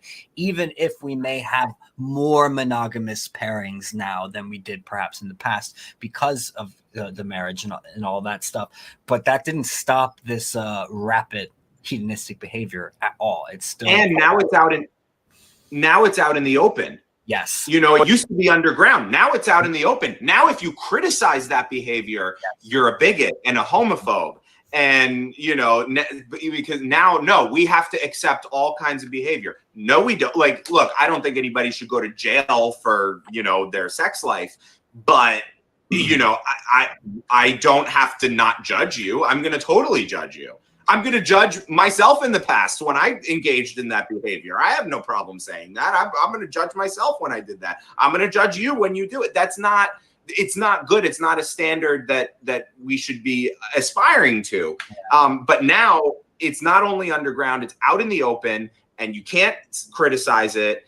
And that is also feeding not only gay people to just kind of do it out in the open. Now the straights are tacking onto it because now it's trendy and popular and all over TikTok. And I'm going to do this too. And I'm going to go to these sex parties and whatever. And that's not good. That's really not good because they're trying to they really need to be making the babies because like Brent, you pointed out, the gays can't.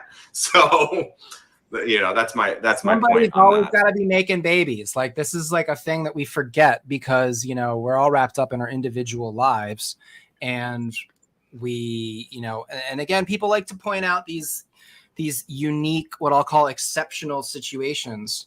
The exceptions are great and we can have exceptions, but exceptions prove the rule. They are exceptions. This is getting back to language and meaning of words. They're exceptions because they are the rare, they are the uncommon, they are not the general, the average, the normal. Don't get triggered. I use that word normal.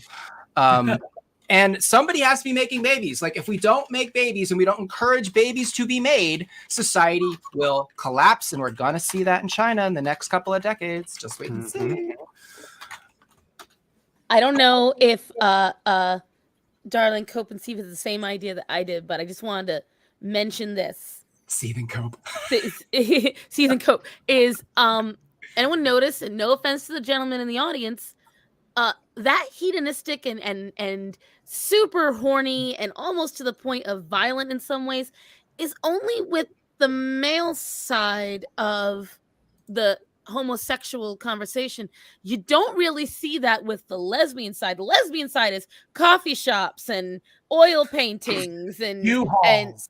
and U-Hauls and men, going out into the mountains and eating Ben and Jerry's, and it's men are more sexual, and they're statistically less likely to say no to sex. This is a biological fact. Women are the more selective sex of the two. That's just how biology works. So when you throw men together, this side of the species that tends to say no, not, is less likely to say no to sex, and you throw all those people together and they want to have sex with other men, less people are saying no, more of them are having sex. Whereas no, there's no difference between men and women. We're the exact same, and that's a gender stereotype, Dan, and I don't appreciate that because that is extremely misogynistic.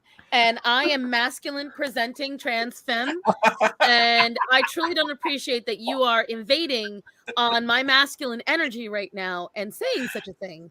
That is absolutely barbaric.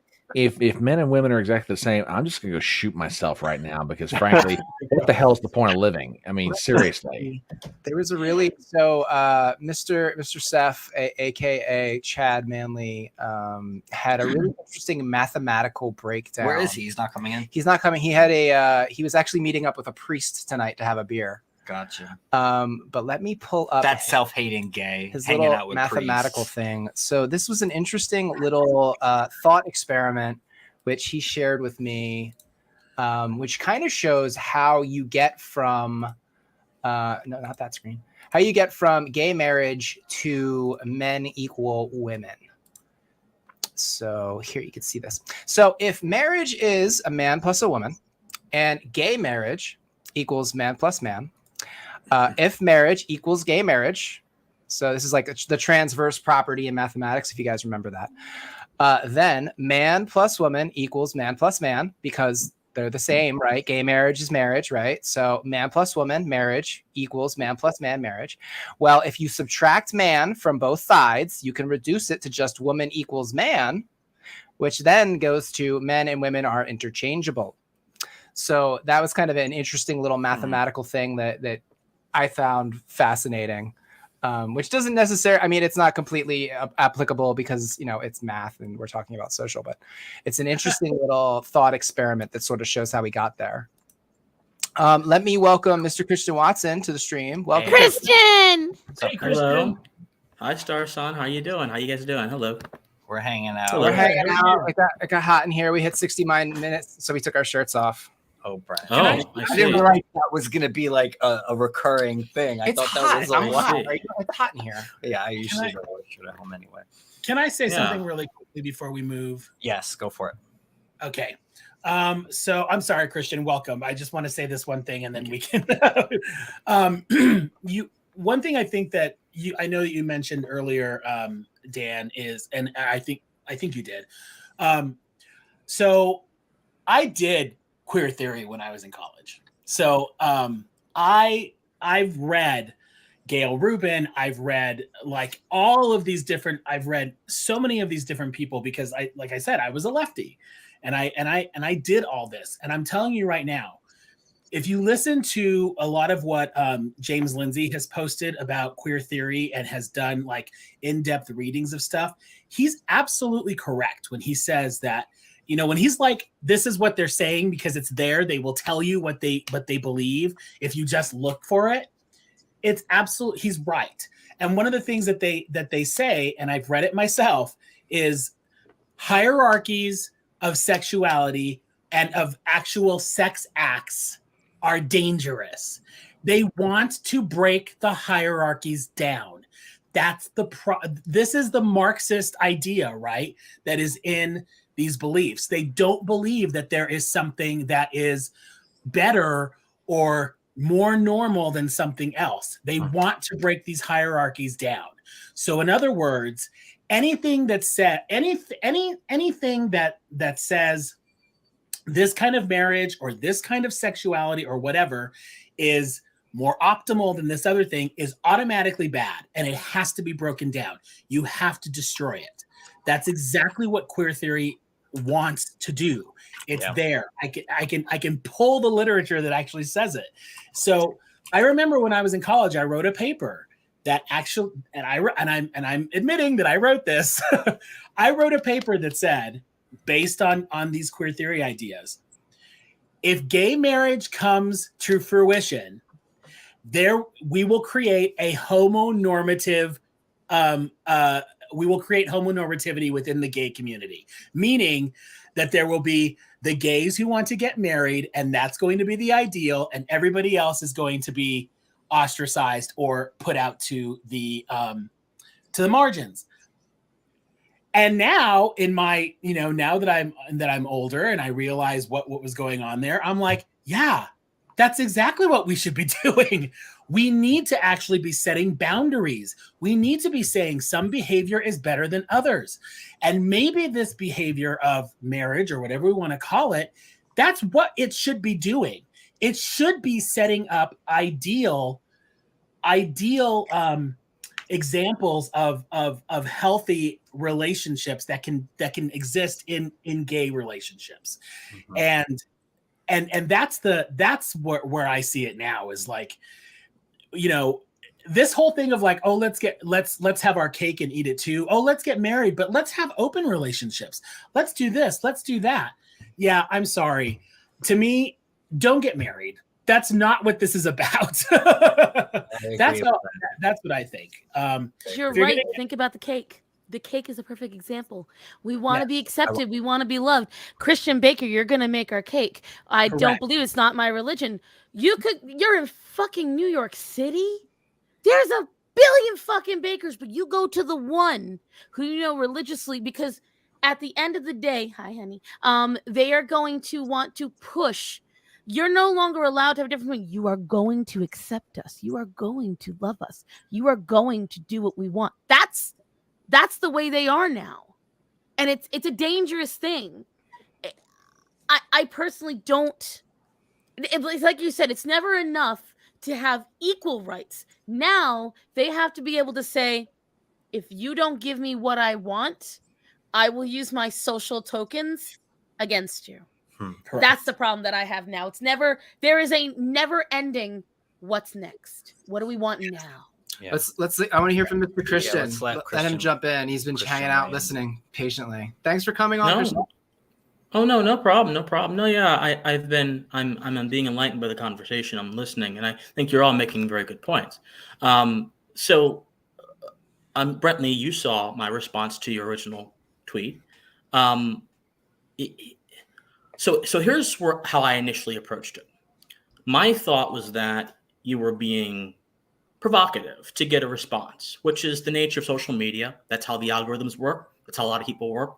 It's not a bad thing. It's not something that should be condemned, but I felt you were being provocative. So I thought, listening into this would help me understand your views in a larger totality. And it definitely has.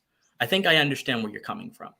I think you're trying to say that according to particularly a Christian religious framework, marriage is between a man and a woman. I think that's what you're trying to say. Would that be true? Yeah, generally. Mostly my issue is with the word and the redefinition.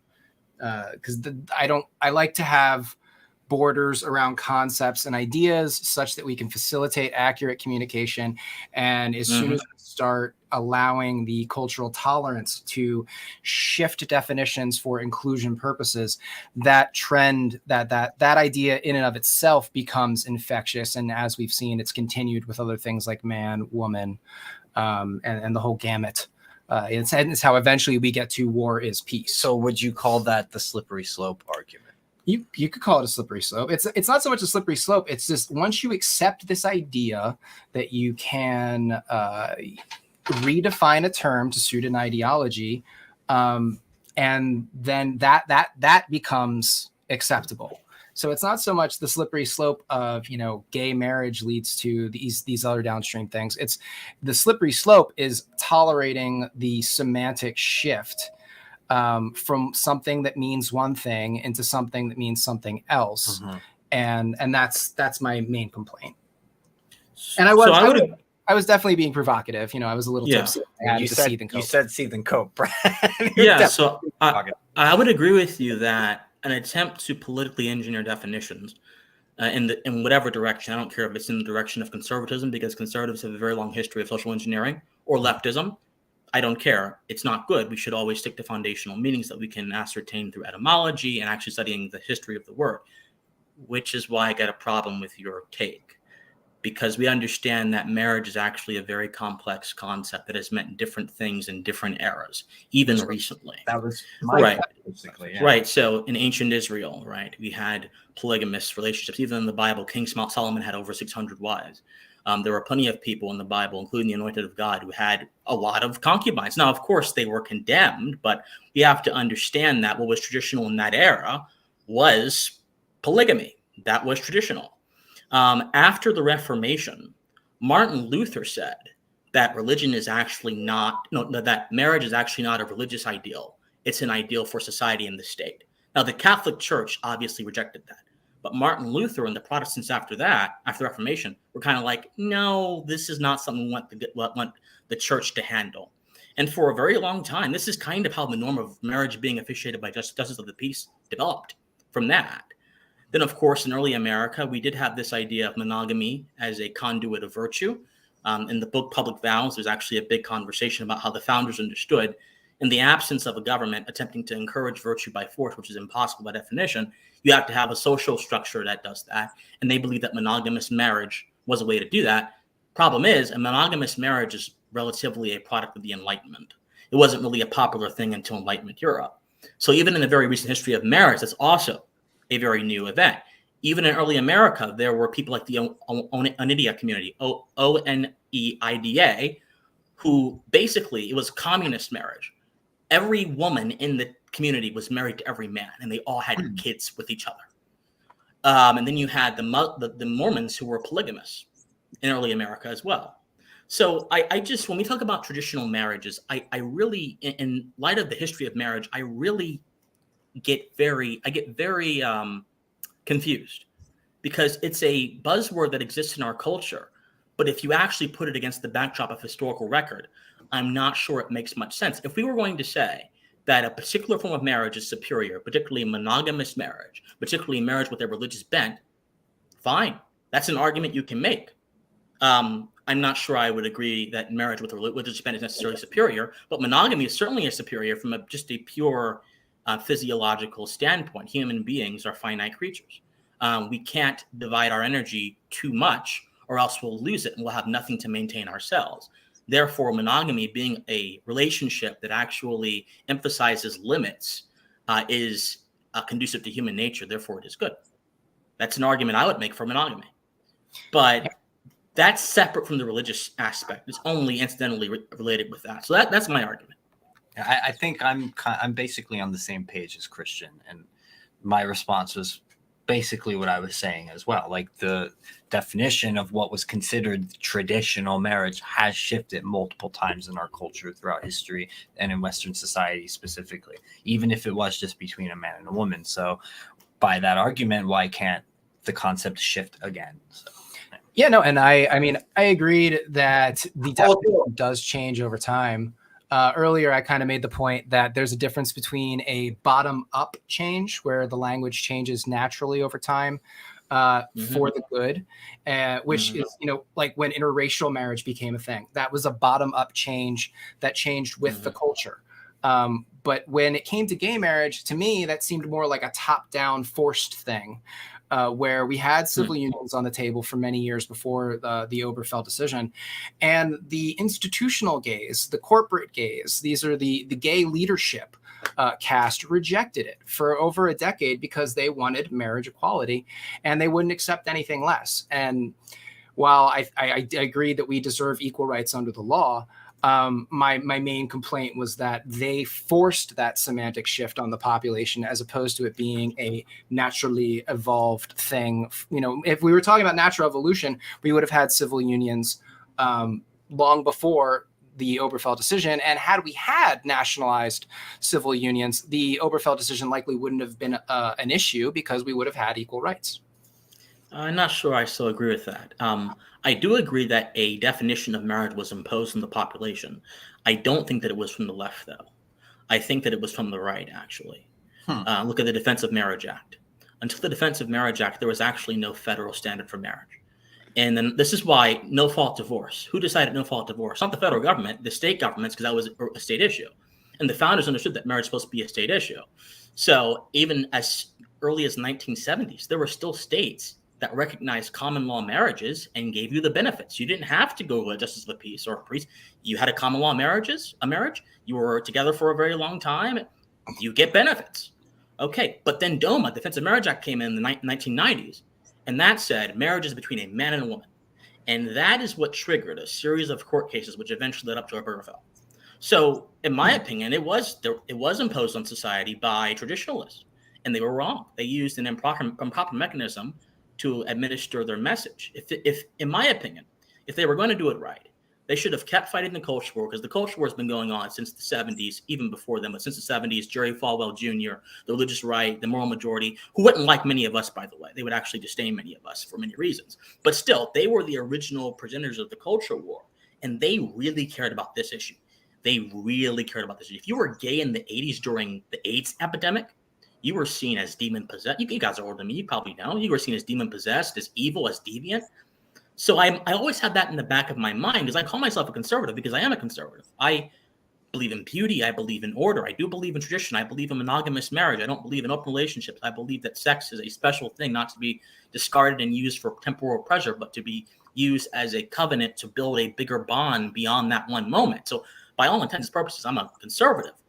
But I also recognize there are people in the same camp that use that same sensibility to oppose the diversity of human sexual expression.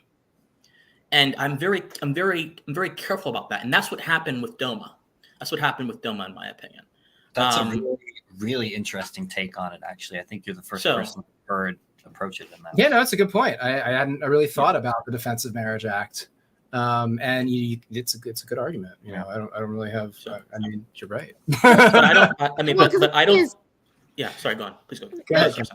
Listen, none of us can argue when it comes to history and facts and the intellect of the situation when it comes to Christian, because he's literally a living encyclopedia. I've always I'm not. Look at all those books. Oh, stop being humble. I'll beat you up. I'm not. You know very well exactly what you are. And that's the thing. I always said, if I'm going to go into a battle of facts, I'm going to take Christian with me.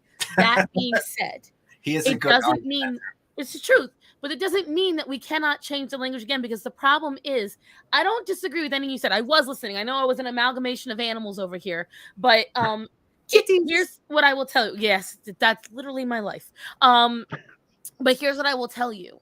The fact is, because we had so much warring of, well, what's the definition here? What's the definition there? Now we have this problem today where everyone's like, well, I want it to be marriage. They waited 15 years because they didn't want the civil union. I think now is the time we correct all of it. Marriage is religious. It is between a man and a woman. Civil union, whatever you want to be. You want to identify as a leather-faced puppy and his master. You want to do whatever the hell you want, civil union, as long as it's legal and consenting, go for it. And the thing is, I do believe, regrettably, I know a lot of folks have said government involvement is wrong.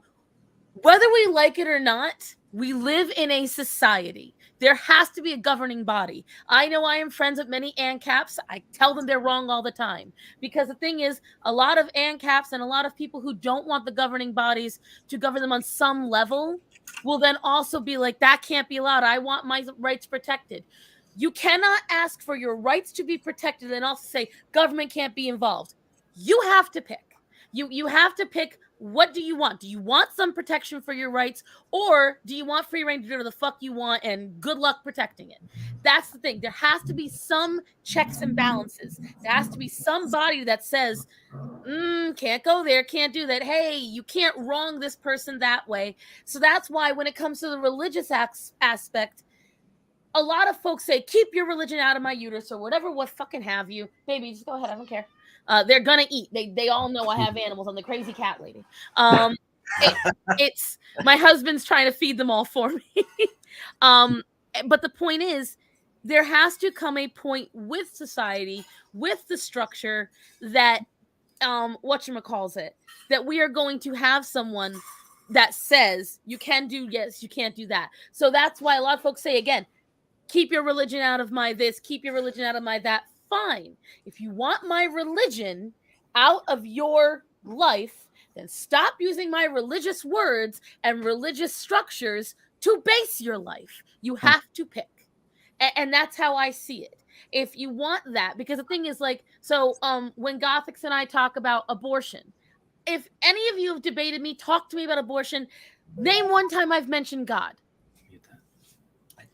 I've never, because the problem is people will shut you down from that. So I go on the morality side of it and the scientific side of it, because the fact is, if you want to argue with me that my God can't be involved, yes, there is a religious aspect to me not liking it, but fine. Let's put that aside. You still know it's wrong, and I'm going to argue with you on your level. Well, now you have nowhere to come at me on it. And it's the same idea with marriage. You want your civil union, then you follow the laws of Uncle Sam. Whatever he dictates you have to do, I'm fine. You want to go to, just like Seethe and Cope said earlier, I think it was his name Greg? George? Was it George? George? What did he do? He didn't care. All he wanted was to be married. I don't have an issue with calling them a husband or a wife, because that's just a standardized way of calling your partner. I do think it's a little snobby to go, that's my partner. I think it's a little odd, but that's me, because obviously they're your partner, but also somebody that you're studying with in college is your partner. So it just takes away from the seriousness of the relationship. That being said, I go back to the beginning. I don't disagree with you, Christian. You know I find you exceedingly intelligent, and I feel somewhat dumber whenever I'm in the room with you. But but the point is, Don't feel that way. You know what I mean, and so that's why it's like, you're very yes, smart. I think you're very smart, girl. Thank you. And it's a matter of, you are correct on the history of it. You are correct on the breakdown of it, but that's because we allowed the children to run the daycare. We allowed too many voices. The controversial phrase, there's too many chiefs in the teepee. And the thing is, now we have a group of people who got what they wanted. It wasn't enough. Now, you never see them, when we said it, everyone that I know of on this channel said the same thing. You never see them demanding a Muslim marriage, an Islamic marriage, a Jewish marriage. You never see them going to a Greek Orthodox church and demanding it. They only demand it from Catholics and Christians.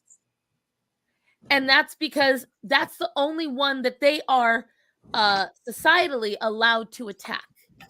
So if you're not going to go after the other religions, then at that point, stop going after the one that you keep targeting. Take religion completely out of it. Have your civil union, and leave the rest be.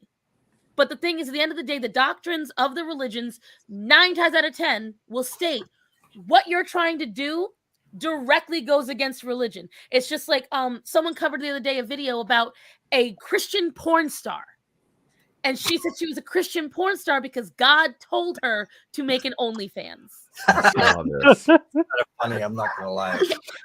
I want you to think about it. That literally directly goes against 3 doctrines in the religious texts. You are not only doing lust and greed, but you are worshiping yourself. You're putting yourself above God.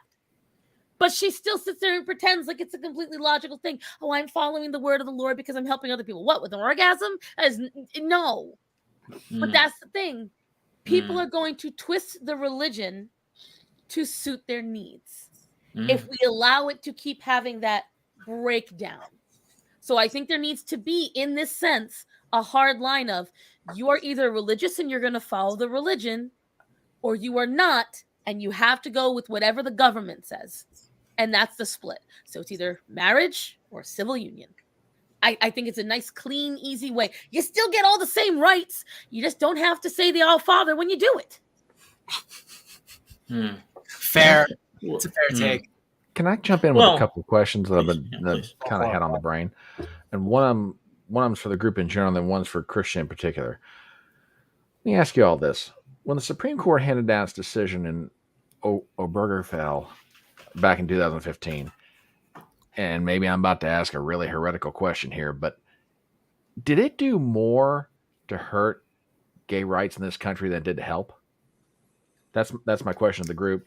And Christian, here's my question. And by the way, your point about the Defense of Marriage Act is like, I had never thought about it, but dude, you just brought up something that's like nailed it. I was like, holy cow, he's right.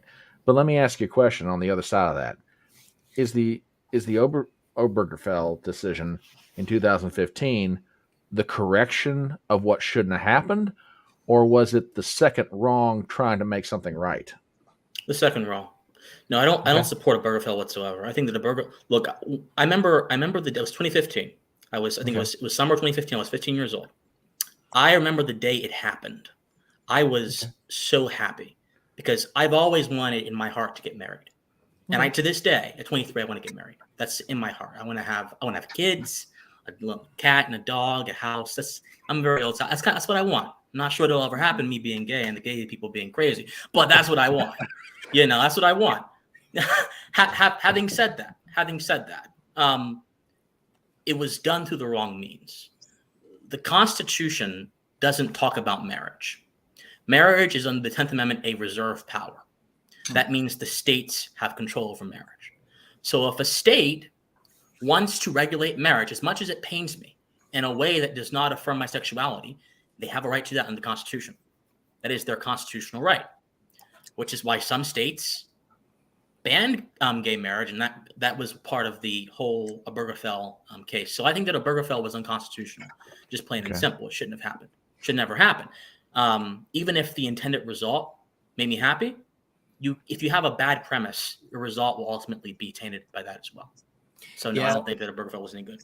That was one of the things that people kept bringing up on that thread was that, the Supreme Court has declared it to be so, and so it is. And that's a nonsense argument. It is a nonsense because the Supreme Court has been wrong before, as we just saw, with the overturning of the Roe versus Wade, decision, which again was another poor decision. It's another 10th Amendment issue, which we left to the states. And, like slavery was, again, another thing that the Supreme Court endorsed up and until it didn't. So to use this argument, and this is one of the things that gets back to the fundamental nature about people. There are fundamentally two different types of people. Broadly speaking, you've got people that are capable of independent critical thought and independent reasoning outside of a overarching structure. And then you have other people who need an external structure to glom onto in order to find their direction, their moral code, their ethics. They have to be told externally those things. They can't determine it for themselves.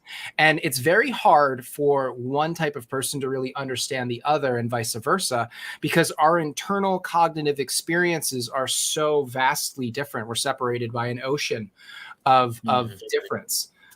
So that this is kind of one of the things that I've seen, even with the responses to the tweet. We saw that there were many people in the LGBT tribe that were very upset and lashing out because they thought I was attacking their tribe or I was attacking their relationship. And to me, it seems that those people are they're glommed onto this external structure, this tribe, and the tribe is almost their identity. And even we saw one guy who had his whole profile was based on, being an LGBT, basically a non. And that's the difference between people who have this independent faculty for reason and discussion and debate, and folks that have to have the sort of top-down external structure in order to feel like they can function in the world. Because let's just be honest, it's hard to figure out what's right and what's wrong. It's a challenge. It can drive you up a wall, and it's much easier if something, a large institution or a large group of people, a tribe comes along and says, oh, we'll tell you what to do. It's fine. You just come over here. Well, speaking of dumb arguments, because you mentioned, the Supreme Court made it so, therefore it is good. I was saying the Council of Wizards. One of the dismissive counterpoints that they're basically, that guy you mentioned too, who's anonymous on there and his whole profile is LGBT stuff or whatever, used against you is that you were just trying to do this for clicks and attention and to piss people off, meaning you don't actually believe what it is you tweeted. You just did it to... Oh, no, I believe it. And that's why, they call it, there's people who are calling us grifters. Someone who I won't name here said you are a drug-addled, attention-starved grifter.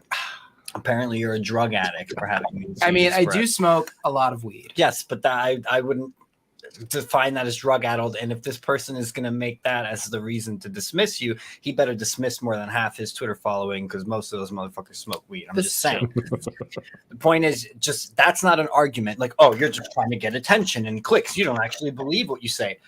I invited this person to come on the show and actually hash out the ideas with us and to hear your point of view, and they had no interest in that. And I find all that cowardly. You don't know us, saying we're just doing this to get clicks and that we don't actually care about the issues that we're discussing. That's not a freaking argument. I mean, I can do both, right? Yes, I would like more attention on the show. Obviously, we want people to watch. Yes, we want people to watch. Yes, we want it to be interesting and engaging. Yes, maybe a little controversy is fun and interesting at times. But that's not really the purpose. The purpose was that, I've noticed this trend in the semantic sleight of hand, and when it's our team that's doing it, I feel even more compelled to speak out and speak the unpopular truth and to criticize our own tribe, because who else is going to do it?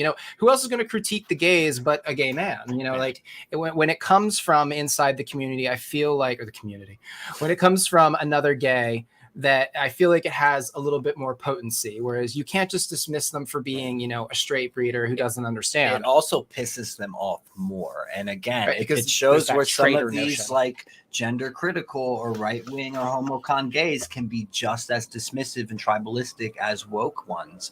You're not doing it correctly. You're not gaying right. You're not gaying right. And they view you as a traitor for having a contrary position to them. And it's like, no, we want to have a dialogue about this. Sorry, we're going to talk about it whether you like it or not. Go ahead, Gustav. Oh no, Starsim wanted to speak, so I'll let her go first. Go ahead, Thank you, Christian. He's my baby. And here's what I will tell you, right? It's honest to God. Think about what you're saying, guys. Where have we heard this before? Gee, do I not have a best friend that had the exact same situation happen to her?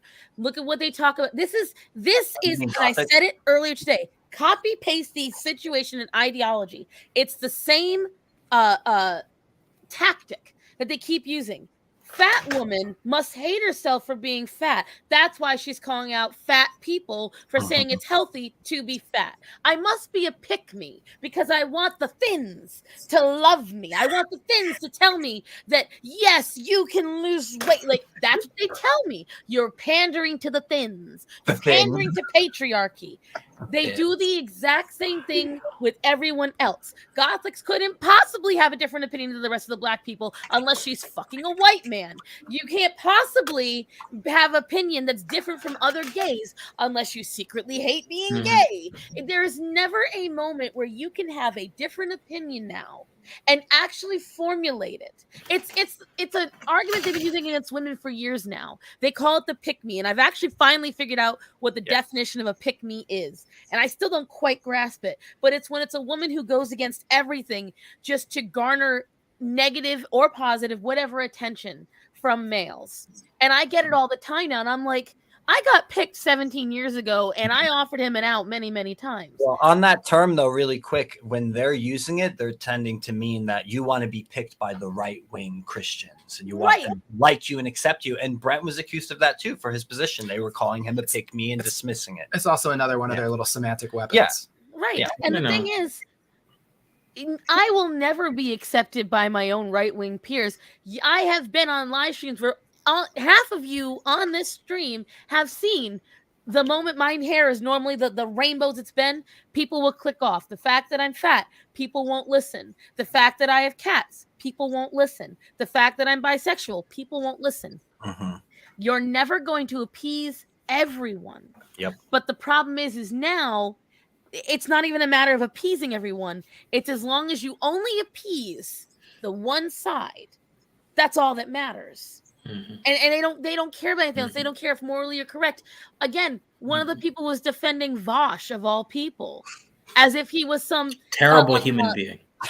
This pillar of human being, when he's literally defended pedophilia. He's literally shown up naked in front of children on stream. Like, and this is someone that you're telling me that I should go to for life advice? Get the fuck out of here. And this is the thing I'm talking about. I don't know, maybe I'm going off on a pontification, but again, what it goes out for every day is that none of you are allowed to state an opinion that goes against the greater. And I do regret that I do feel now that's even happening somewhat on the right, with the infighting happening, it's been happening lately. And I'm glad that there is talk where like, hey, we don't need to infight, we can agree to disagree. We lost that was one of our best features on the right, is that we didn't have to agree with you. We could agree to disagree. We could respect, because what did Front Porch say earlier? I don't have to agree with what you're saying, but I will fight like hell for you to say it. And I firmly believe in that, because where are we at if we all just keep agreeing with each other? Yeah. So I think there's a few things I want to piggyback off of Star Sun. Well, first, about the homocons that I think Dan mentioned. I don't think that most people on Twitter who call themselves gay conservatives actually know what it means to be a conservative. And I'm serious. No, seriously. I'll go on one of their profiles. Brent was accused of gatekeeping what it is to be a gay conservative. I don't think I've ever heard said. I don't think I've ever heard Brent even call himself a conservative before. I don't think I've ever heard it. People think that if you're on the right, you're conservative, which is not the case. But most of these so-called homocons are not conservatives. They are libertines trying to cosplay as right-leaning people. I mean, seriously, I'll see Trump 2020 and all kind of stuff in their profile picture. Then I'll scroll down and they have butt cheeks on their timeline. They have all kind of crazy stuff. So I'm like, okay, you're sharing pornography on your timeline and on Maine, not on your side account, but on Maine, and you're going to pretend to be a conservative. I mean, whatever. So I'm not judging people, by the way, but I'm just saying it's just very weird. They claim conservative. Anyway, so that's a different conversation, but I just find that very odd. So I don't believe that most gay conservatives are actually conservative. They're right-leaning, the libertarians, and that's fine. I was once as well a very strong libertarian. I'm less of a libertarian now. The character of my political philosophy is still libertarian, but I believe that tradition and order and beauty and these other things should inform your views of freedom. It shouldn't just be freedom, because freedom by itself can't tell you how to live a moral life. Freedom by itself is just a tool. How you use the tool is important. Right? That's what they call it. But yeah, I mean, libertarians have really pissed me off over the past few years. I used to be dyed in the wool. I guess philosophically I still am, but just the structure of the Libertarian Party and seeing how libertarians act online have really, really pissed me off recently. Yeah. So I try to stay away. Who are disillusioned with them as well, who were once libertarians and are now. Absolutely. Yeah. Absolutely. But you have to, there's another thing as well. Sarson mentioned how the right used to be more open to debate. Well, I agree, but that was especially prevalent during the intellectual dark web era, like the era where Brett Weinstein and Dave Rubin and Ben Shapiro, they would all get in a little room and they would talk. And that was because that era was a few years ago. You remember the feminists, the SJW feminist compilations that would come on YouTube. That was very popular back then. And that was sort of the entry level to wokeness in our popular culture. Now it's progressed so far that even people on the right are like, I'm done talking. I want to shut this thing down. I want to take a bludgeon. I want to take a hammer and just destroy it all, which is why you're seeing some people on the right trend more authoritarian, which is dangerous, by the way. America was built off of resisting authoritarian impulses and enshrining freedom into a political order. But the right, legitimately so, is so angry at what the left has done to our culture that they are just tired of talking about it. They're tired of playing around and they want to just destroy it. But we have to understand that, if you're a conservative, at least, you want to build up things. You don't necessarily want to just destroy things recklessly. You want to build up things and build on foundations. But there are some sections of the right now that are saying that conservatism is no longer good anymore. We need to destroy everything and build up a society based around the common good, the collective, the community, which I think is also dangerous. The individual is what made America so different and so special, and that needs to be preserved.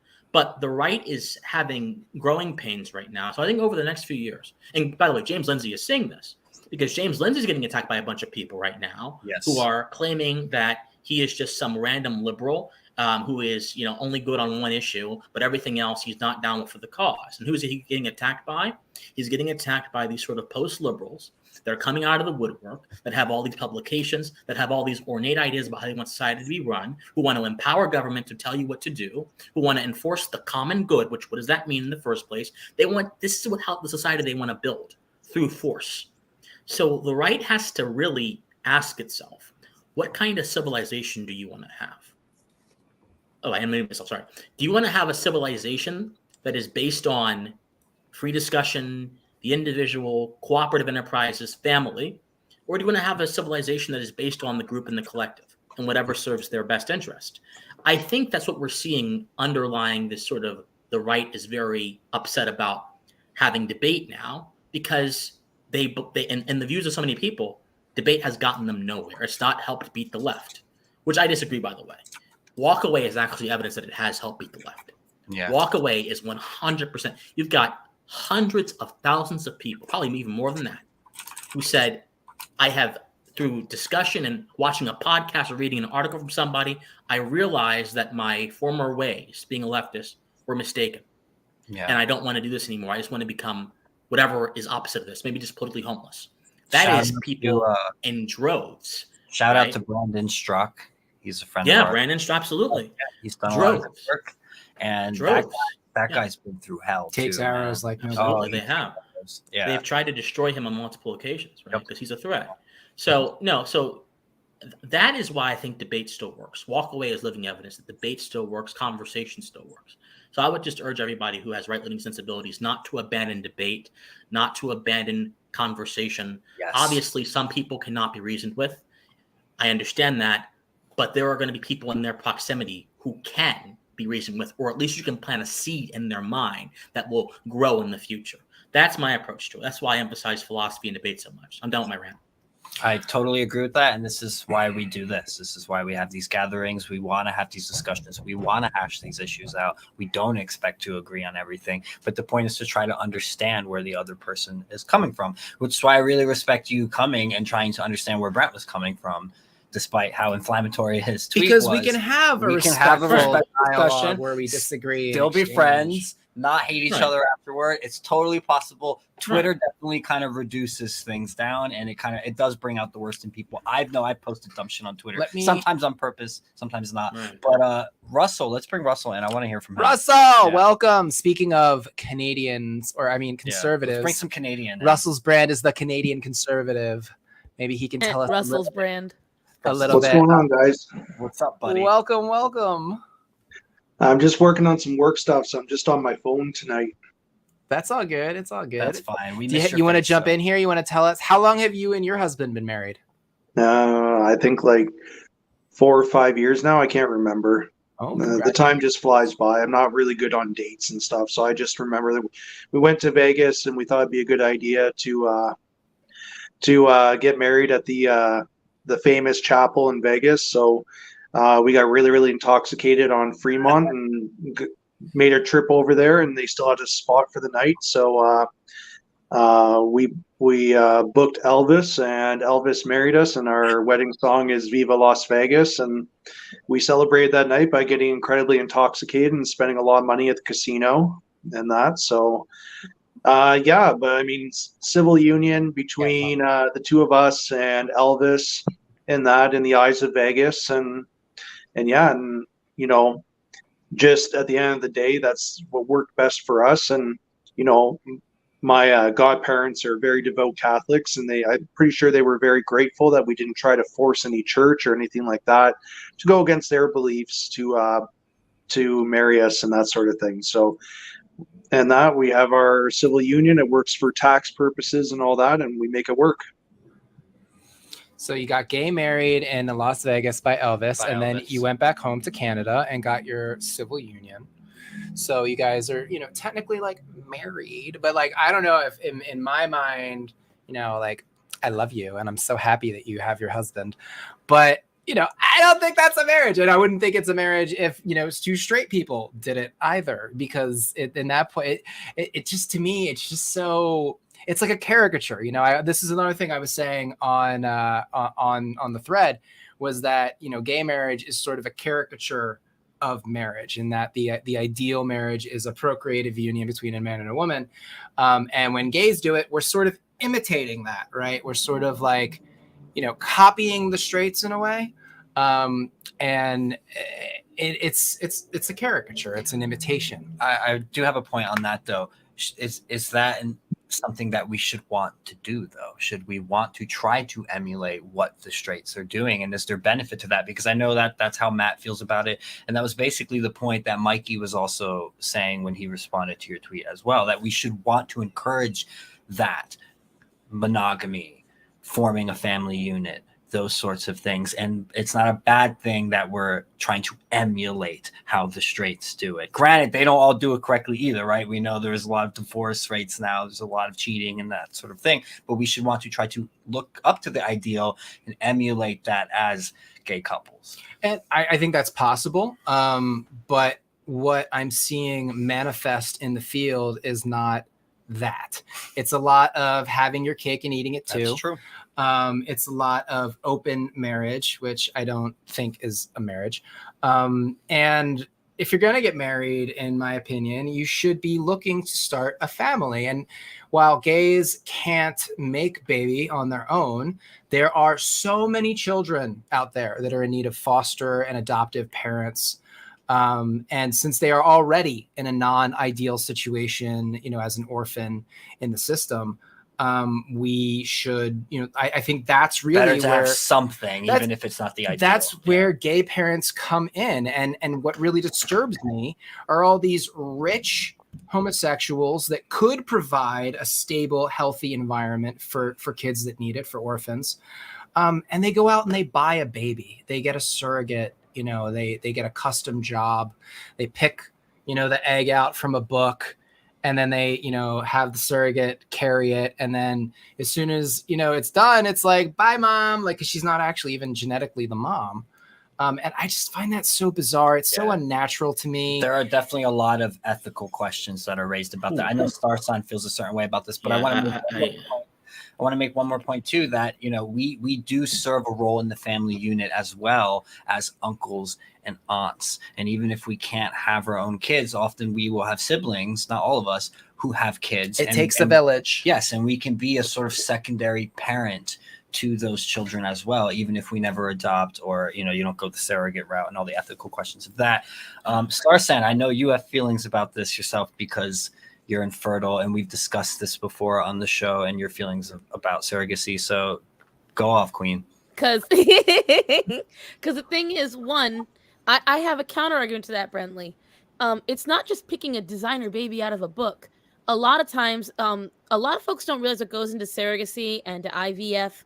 So more often than not, when you are triggering your fallopian tubes to pop out eggs, you're popping out up to 30 at a time. Okay?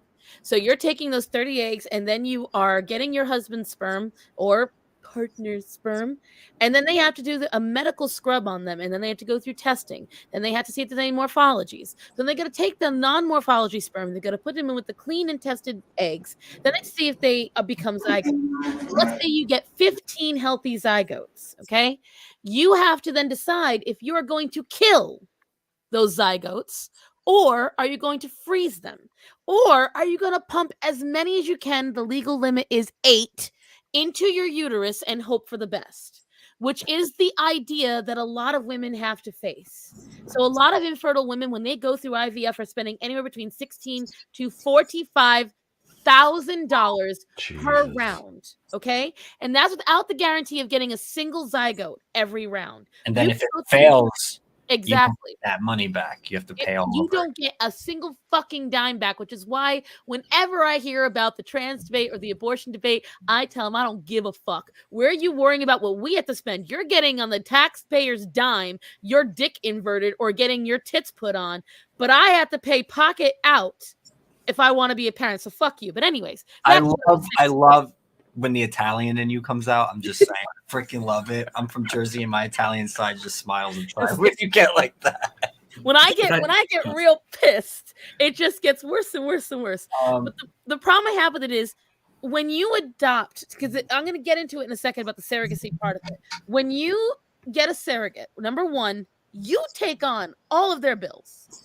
This is not a slavery thing that a lot of folks say it is. This is a woman who 9 out of 10 really enjoys being pregnant. There are surrogates I have met when I put out my surrogacy video last year. Some women have had 20 surrogacies, and they just genuinely enjoyed being pregnant, and they enjoyed being able to be that healthy uterus for someone else. It wasn't detrimental to their body. They'd already had their children and they wanted to help grant it. That's first of all. Second of all care gets taken care of by the couple that is using you as a surrogate, okay? So let's start with that. When going back to what I was saying earlier about IVF, let's say stars align, you decide to put 8 zygotes into your uterus, 4 make it. So you have quadruplets, right? You don't want no more kids after that. You done. Factory shut down. You still got, I can count, I swear, 7 zygotes that are sitting there frozen. Now, the option you have is to donate those zygotes to adoption or to kill them. That's your option. So that goes into a lot of play there. So it's not abandoning a real life child. It is the choice of that child's going to die more often than not if you do not adopt that zygote. But the problem is, what a lot of folks don't realize, just because you adopt it doesn't mean it's going to make it. You could go through the whole surrogacy, just like you do with IVF, and that zygote won't make it.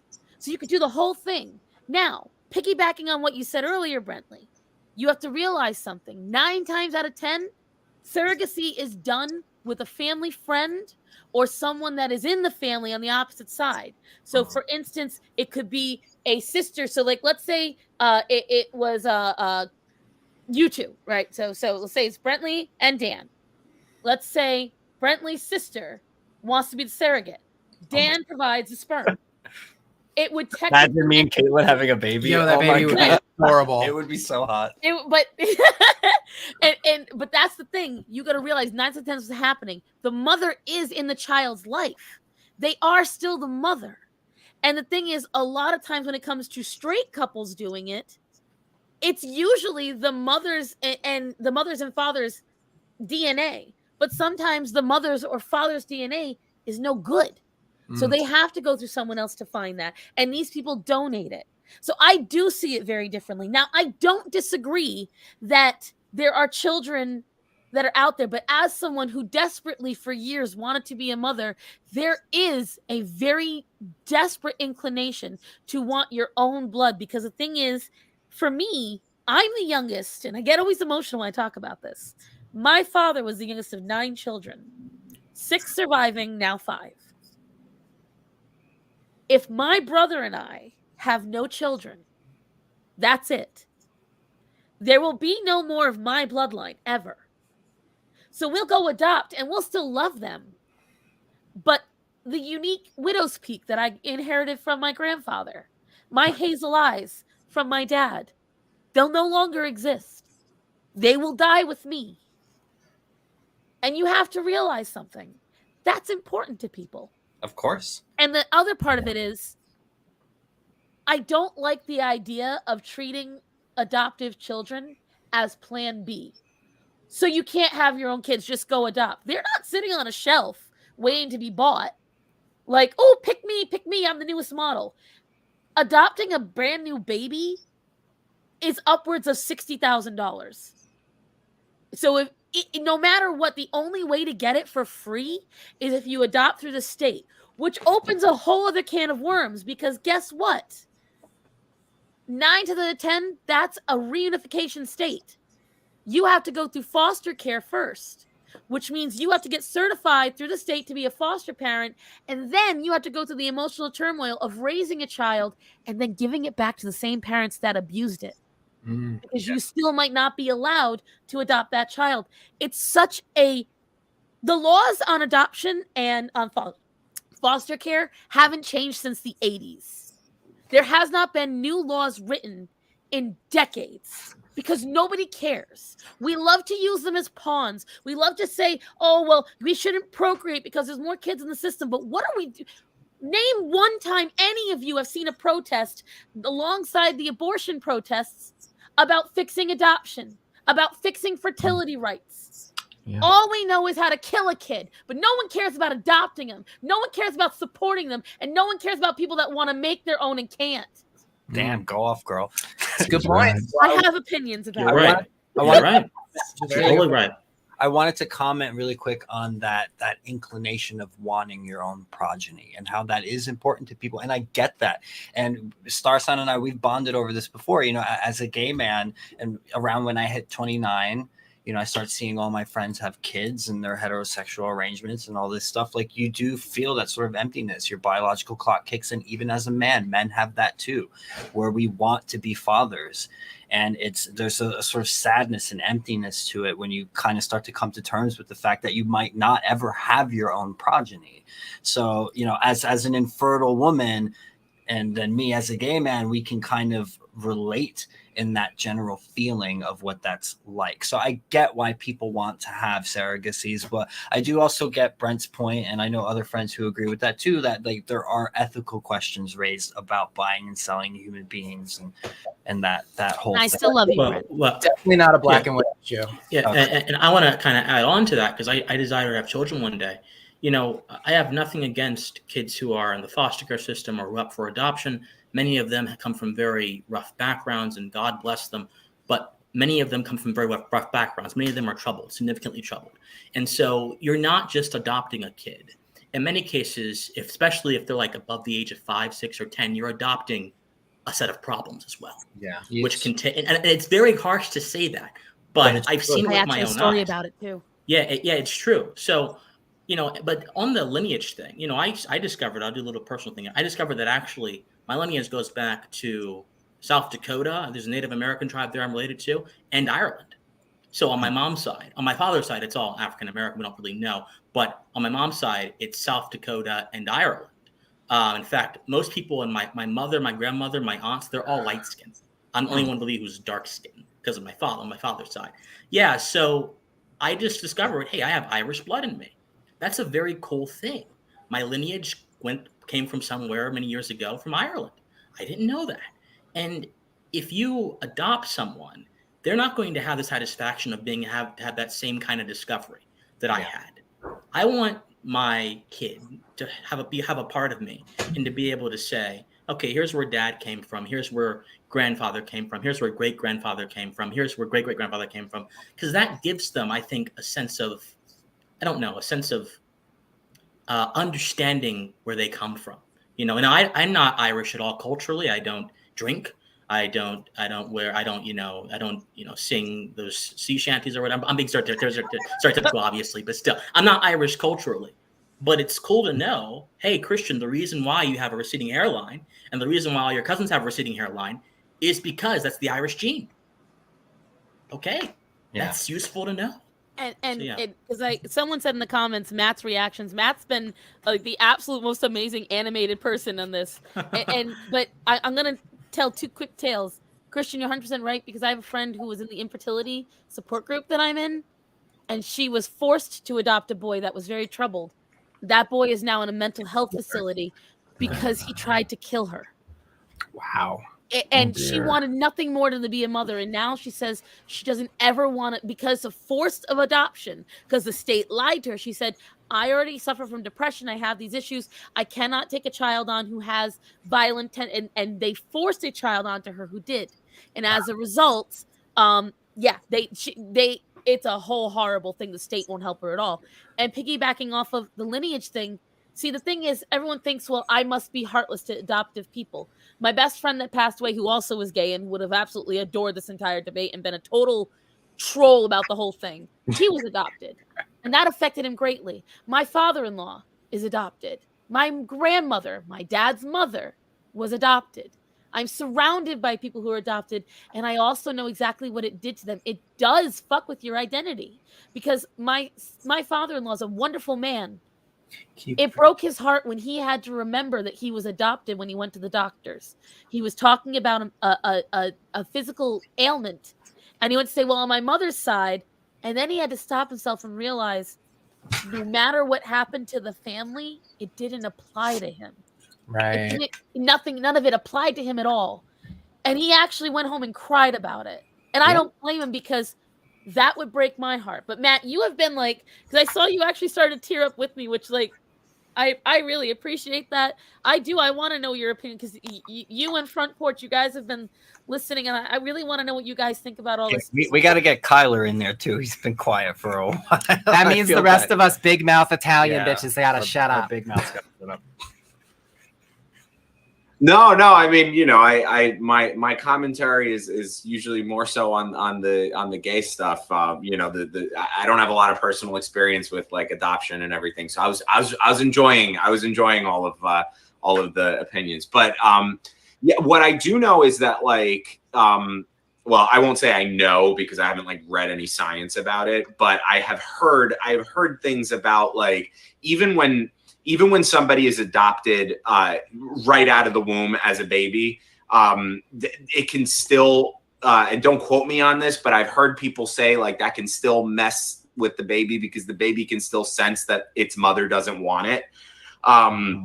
And there's no chance for it to like bond with them. Like when a baby's born, traditionally it will be born and right away it'll be put on the mother's chest and it maybe feed, breastfeed with the mother and have that skin to skin contact with them.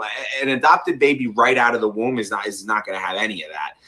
And so I've heard people talking about things. And again, I don't have any science, but I've heard people talk about things that like that actually can like fuck with the baby from birth, that like, it's like ripped away from the mother that it just came out of. And it's just kind of like placed down into a situation where like, it instinctively knows where I am is not with my mother. That's another thing about, gay parenting. As much as I hate to say it, there's not going to be a breastfeeding situation unless there is a mother in the picture that's, close by. And then there's, if there's a family situation like Starson was alluding to before, maybe there's a situation where the mother's more involved, but typically, there may not be a mother in the picture. That's something to consider. And then what the various people were alluding to about wanting your own flesh and blood as for a child, I see that, I relate to it, and I think that gay men who have this, gay men more so who have this desire to have a biological child, it's heartbreaking because it's like, but I don't desire to do the act that will result in that biological child, yet I want to have one. With lesbians, it's a little bit different because you can get a sperm donation and you're still like a mom when it comes out. There's a whole issue of maybe there's no father in the picture. That's a separate issue. But with gay men, it's like, I can't, if I want to have a biological child, I have to either adopt, which may, come with problems. And, I may not be able to give that child any certain things that only a biological family could give that child, or I'm going to go through surrogacy. And then, yes, I may be the father by DNA, but then there's no mother in the picture. It's difficult. And I very much desire to have a family. And I do still think, despite all that, we should encourage gay couples to have families. But it's a tough, it's like what people were alluding to before. It's like, it's not the ideal. There was a Jordan Peterson and I think Dave Rubin had like a long conversation on Daily Wire. And I think Peterson had said something about, what's the ideal? It's a man and a woman in a marriage, having a family, no divorce. Of course, that's the ideal. That's not, and people will freak out when you say that.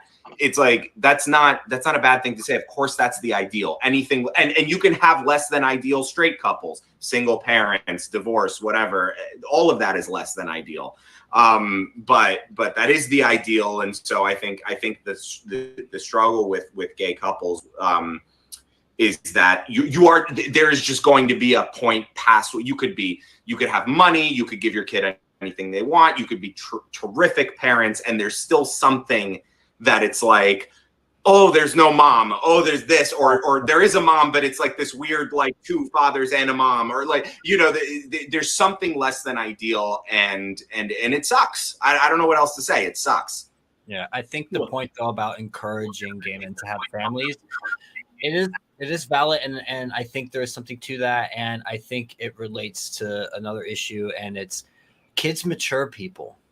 kids, not always. I'm not saying there aren't dead parents out there, but typically when a kid comes into someone's life, it forces them to get their shit together. It lights a fire under their ass and it forces them to grow up. And I think that's why we do see so many gay men, especially with Peter Pan syndrome. They just sex, party, drugs, and that lifestyle goes on into their 30s, into their 40s, into their 50s. They don't settle down. And part of that is they don't have the family burden suddenly thrust upon them that's going to force them to have to change their ways and to think about how they're behaving and spending their time and their money, etc.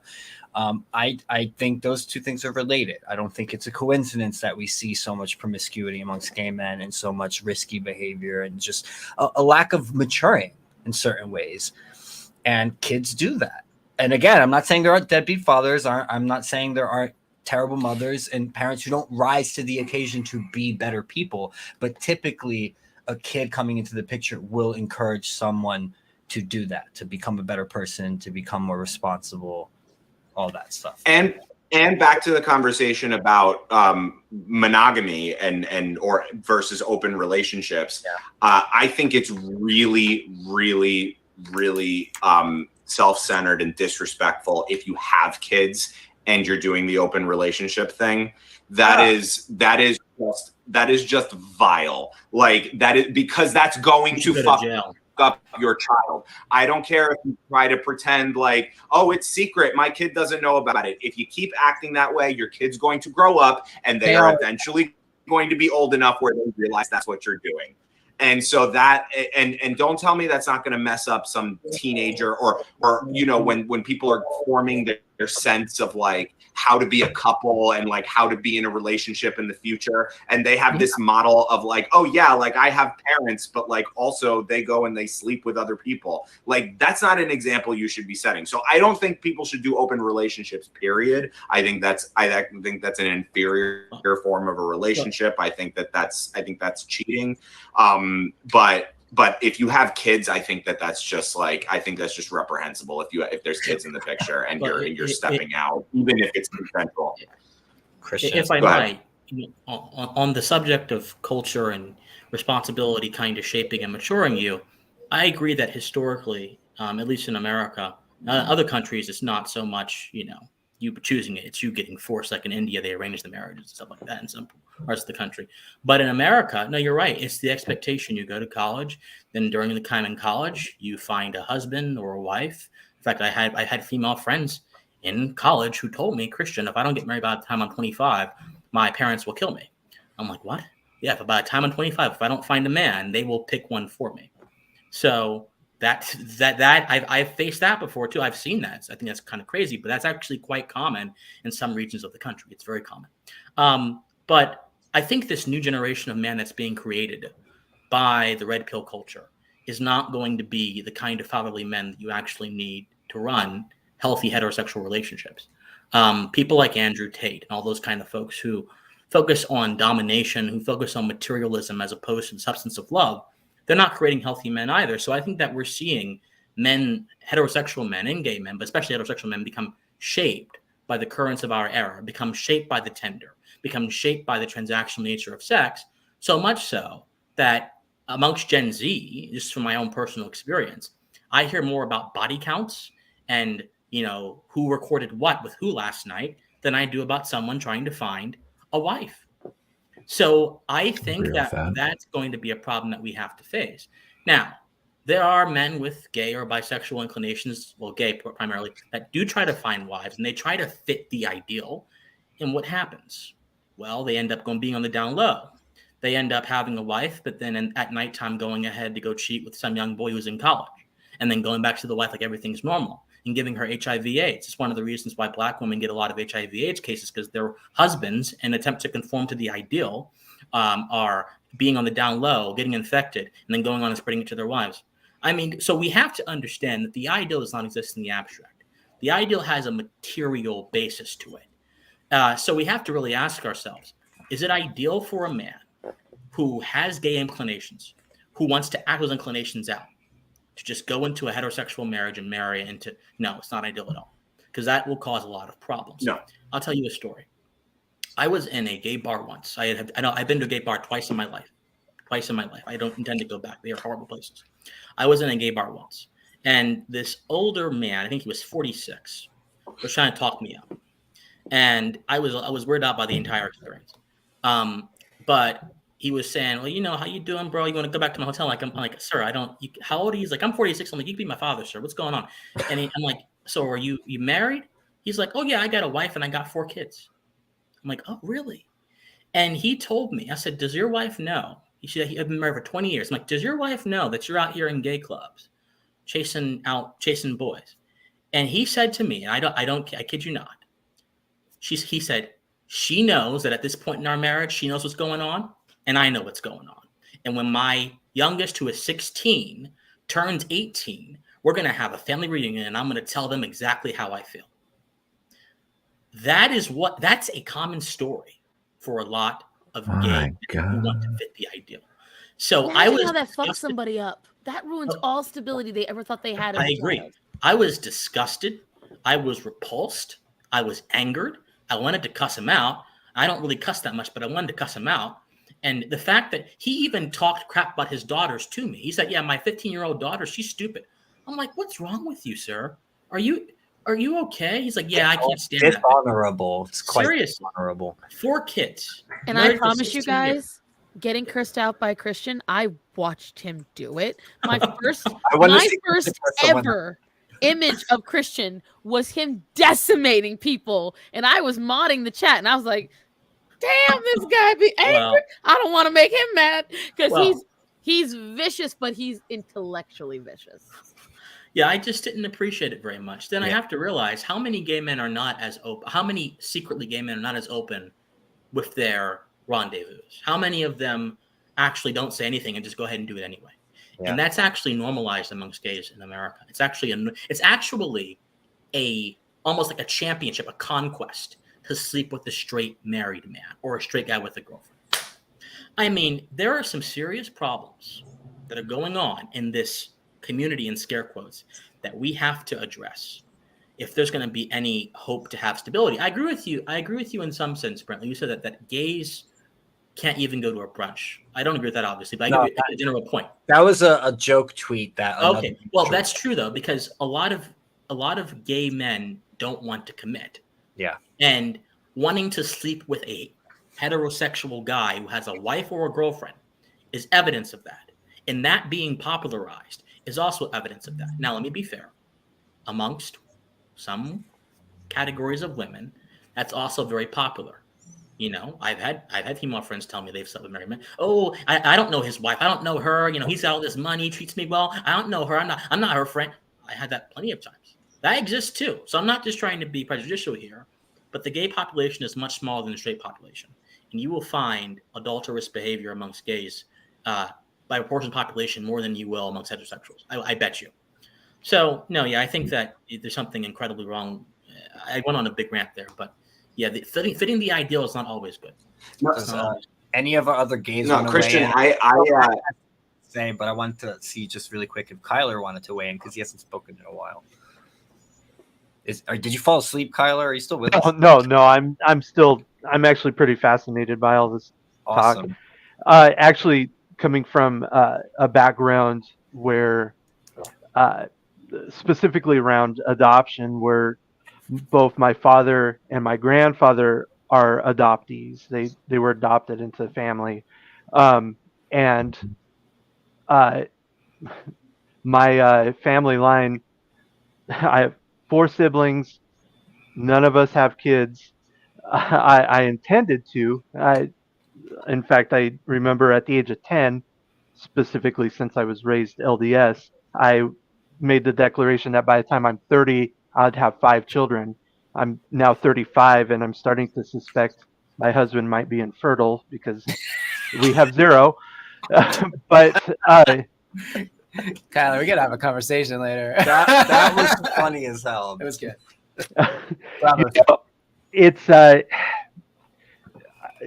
gay adoption, not the ideal situation. I think we still do need to encourage it though, because we do live in a non-ideal world. We've gone through the adoption process twice, both times with women who were intending to abort their children. You know, I know it would be ideal if the mom had their children, raised it with her husband, but I'd much rather have that baby not be murdered and live in our household. Yeah, disappointing for us, but they ended up actually at the last minute both keeping their children. They're alive and well. We actually get to keep tabs on the last one we were going to adopt. But I've just been enjoying listening to everyone's perspective so far on this. I have to say that even though I am uh, gay, I am not well versed in gay culture, so I don't have experiences going to uh, gay events, gay bars, anything like that. So I can't speak to a lot of what's being talked about now, like with what Christian's talking on about some of the dangerous kind of toxic traits that you Yeah, see. you're missing nothing. Avoid gay bars, avoid tell gay you events. You're a You're unicorn. missing Brent is smiling because Brent has missing the nothing. most experience. I've Brett ever has won spent here. probably 10,000 hours in the gay scene. I have a little In bit his of 40 years experience. in existence. Did anyone else see that bus? Because What? it just ran right over Brentley. I think I see letters on him like GOODYEA. I just see H-O.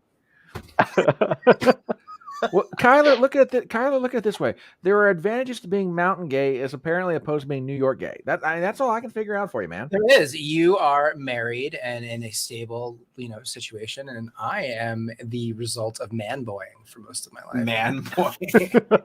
So I'm single. I'm financially insolvent thanks to the thing that just happened. Are you saying you're a loser, Brent? I'm kind of a loser. I've got some really good traits, though. I'm incredibly loyal. I have a lot of good friends, and I will survive. But this is the thing, and you get off the best incendiary tweets. Let's just be honest. I do have good tweets and wonderful conversations. And I get to hang out with all you fabulous people. So I'm thankful. I have gratitude. I wouldn't say I've made mistakes, but I have sinned a lot. I've missed the mark of ideal, but that has been a learning experience, and it's been a part of my, my fucking my journey. My character. Like my avatar's quest through the world. So and it's interesting to see the differences in how the young people are coming up. We have Mr. Christian Watson, who is quite unique in terms of young people. You're very nice. In my experience of young people, He like Tyler is a unicorn. Well, it's been nice, guys. I got to get going though. I got the pair engagement, but thank you for having me on. Absolutely. Always a pleasure. We'll keep you try to make it as regular as possible. So hope to get to talk to you more, sir. See you, Star Son. Bye. You are an intriguing soul. Oh, thank you. See you. Bye. Yeah, we are approaching the 11 o'clock hour. Yeah, we should probably wrap this up. I don't know. What are we going to wrap this up with? So we have something positive. We dished a lot of critique and criticism. Well, can I like try to bring it in for a landing with like a side question? Because I'm really curious about this one. It's not necessarily direct topic related, but since we are about to approach the month of June, I do have a question. Okay, Pride Month. Okay, I mean, first of all, could someone please explain to me the origins of Pride Month, number one? And number two, why do we get the distinct impression that most gays and lesbians could like give a rat's ass about Pride Month? Or am I wrong? Brent, you want to give the history of that? So briefly, there was a riot at the Stonewall Bar, which was a gay bar. Okay. They were having, Stonewall Inn. They were having gay men gatherings and drag shows and things. And the police would harass them regularly, raid the club, drag everybody out. throw them into paddy wagons and charge them with sodomy laws and all this thing. And, you know, eventually all the faggots had enough, and they were like, no.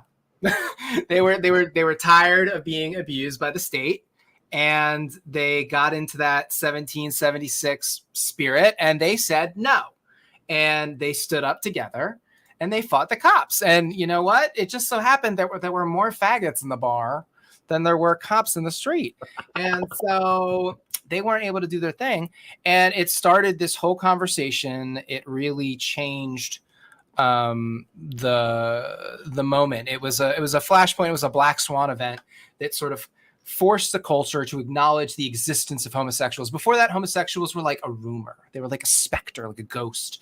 Like, careful, that gay man will get you off the street.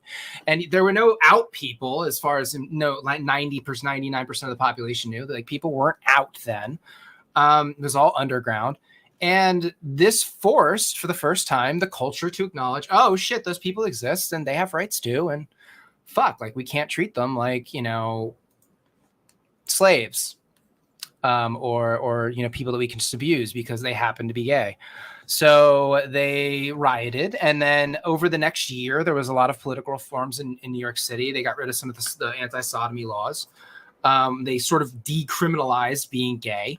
And one of the guests we had on the show, Fred Sargent, he was there. He went on to be a police officer, but he was at the riot. The riots went on for a couple of days. I think it was like 5-6 days, if I'm remembering correctly.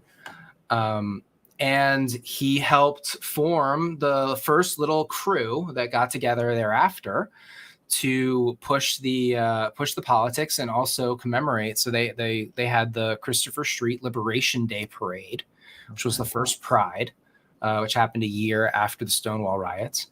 And it very quickly became corporate, you know, sort of taken over. A lot of the activists complained. And this is all in the history. You can go look this up. Okay. And I think by like the early to mid like 80s, a lot of the original founders had sort of left and moved on. You know, Fred Sargent went to Connecticut, Rhode Island, the Northeast. He now lives in Burlington. And he became a police officer. And he served as an example of gay men, you know, out in society, you know, performing a necessary and socially beneficial function. And so it was like, you know, thanks to pioneers like him, we have normalized homosexuality. Now it's probably gone a little bit too far, but that's like a brief history of Pride. When it became a month is a more recent phenomenon. So it was usually the last weekend in June in New York City. And I don't know when it became, it was in the 21st century for sure. Okay. Probably the last 10 years. Okay. Yeah, definitely the last 10 years. Probably around the time of the Oberfeld decision, now that I'm thinking about it. I'm actually going to correct you, Brentley, because you were 100% wrong, and Seb showed the actual history. It was a queer black trans woman. Obviously, also, they were disabled, and they were facing it off single-handedly. As all movements have been started by queer or trans black women. Funny story. In wheelchairs. Don't forget the wheelchairs. In wheelchairs. I asked Fred Sargent about Marsha P. Johnson. And Fred told me that Marsha wasn't there. She showed up, like, I don't even know if she showed up. She was not involved in the way that they sort of highlight her. She also wasn't even trans. She never identified as transgender or transsexual. She was a drag queen. Was a gay man that artificed woman, and that was because he was a feminine black gay man. That's kind of how he survived, because it was super unpopular. It still is largely in the black community to be gay, to be out, especially for the feminine black gay boys. It's very, very hard for them in certain parts of, you know, like especially the urban communities. So that was how they adapted and survived and joined the gay community. There's recordings of Marsha P. Johnson saying Like, I wasn't there. Like, Right. they say all this stuff about me, but like, she said something like, "Oh, I was uptown," and they were like calling me, like, "Oh, something's going on at the Stonewall." Like, in her words. Came days later. I mean, the riots went on for days, but I don't think that first Yeah. night she wasn't there. Fred Sargent was. He was there. Like he was She there. definitely didn't throw the first brick. That's what they like to say. They Did not throw the first. The brick problem out. is today, no social justice movement is valid if it happened to be a cis male, a white male. If any, again, you know, and it's like the reason why I laughed, I loved Seb's comment so much is because it's literally every single social justice movement now. It's the same exact story. Again, fat liberation. I keep going back because it's like literally the fat people piggybacked off the gays so hard. Like they even call sizes now. Liberation. Right. Because you know what they say? They say fat liberation was started by queer Black women, even though fat liberation was started by a chubby chaser who just wanted to be able to walk around with his fat ass girlfriend in public and not have her be ridiculed. It was a dude who got his jollies off on Jiggles, and they are trying to sit there and be like, no, but it's Black women and it's Black culture and we need to respect it. And I'm like, have you met Black people? Like, have you been in the hood once? Have you been in How many do you know? Because and except for New York and LA, most Black people are not gay.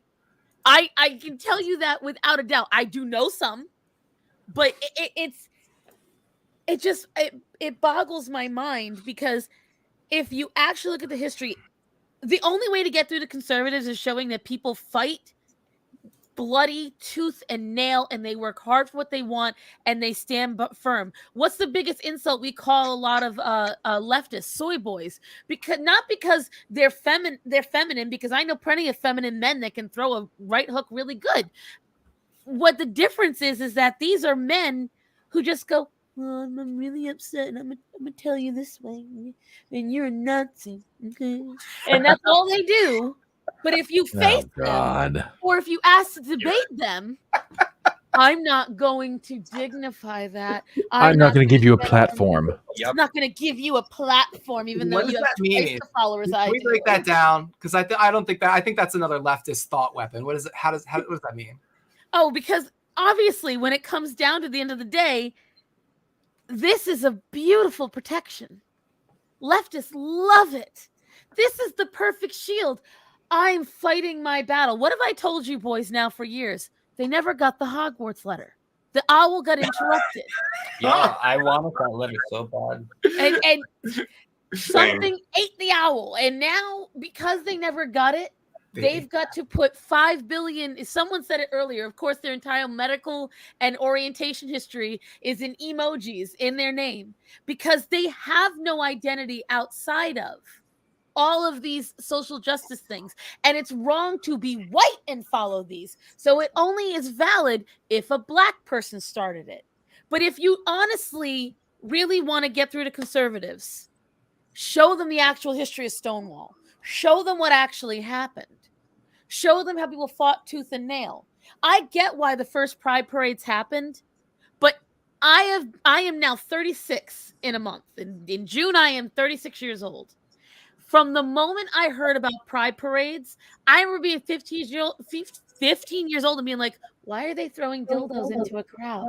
Like, it didn't make any sense to me. Like, what part of this is prideful? I was like, and all my friends that were teenagers were going, I'm like, isn't that illegal? Like, it didn't make any sense to me. And then I found videos of dudes literally pissing on each other and orgasming into crowds, pole dancing in front of children. And I was like, what exactly is the pride involved here? I'm, in my mind, so every time I've gone to like a woman's summit or a woman's event, look, it may be kind of pandering, but at least I'm seeing the lesbian make her pottery. I'm seeing the woman who pushes her patchouli candles. It may be the same stuff over and over again at a craft sale, but at least I'm also seeing the woman who's a real estate mogul, the woman who started her own cutlery business. Why is it when Pride parades happen, all I'm seeing is lubricant tents and different dildos and different bondage gear. I didn't realize the ability to have sex alone was what was prideful, because I promise you, I know plenty of straight people that wear just as much leather and enjoy having their nip nops hung from the ceiling. They can do it just fine. This has always been my criticism of these events as well, is that the focus is on sex, and I understand that, and I wish Basil was here because he would push back on all this and be like, well, having a sexual identity form in general was a mistake, and that's kind of his whole position on this, and that's a whole nother rabbit hole we don't even have time to go down. But I do think his take on all of that is interesting, and I think he makes valid points about politicizing our sexuality, and that's why it revolves around that. But my criticism of the Pride stuff is I do wish more of it celebrated cultural things, scientific achievements, artistic achievements, things that people who are homosexual or bisexual or whatever did that had nothing to do with who they were having sex with. But they were those types of people. They were writers, they were artists, and maybe some of their art had to do with their sex life and things like that, but just brilliant achievements in culture and beauty and invention and those sorts of things. Like Pride, you don't talk about, people don't talk about Oscar Wilde in Pride. They don't talk about Walt Whitman. They don't talk about, they don't talk about Alan Turing. They don't talk about any of these people who did things that were brilliant achievements in art and culture and stuff that had absolutely nothing to do with their sexuality, aside from it maybe playing a role in some of the themes that they covered in their art and that sort of thing. Well, let me tell you something that used to be in the New York City Pride parades. It was, and I say used to be for a reason. They used to have gay members of the NYPD march in the Pride parade to show that like there are gays and lesbians in.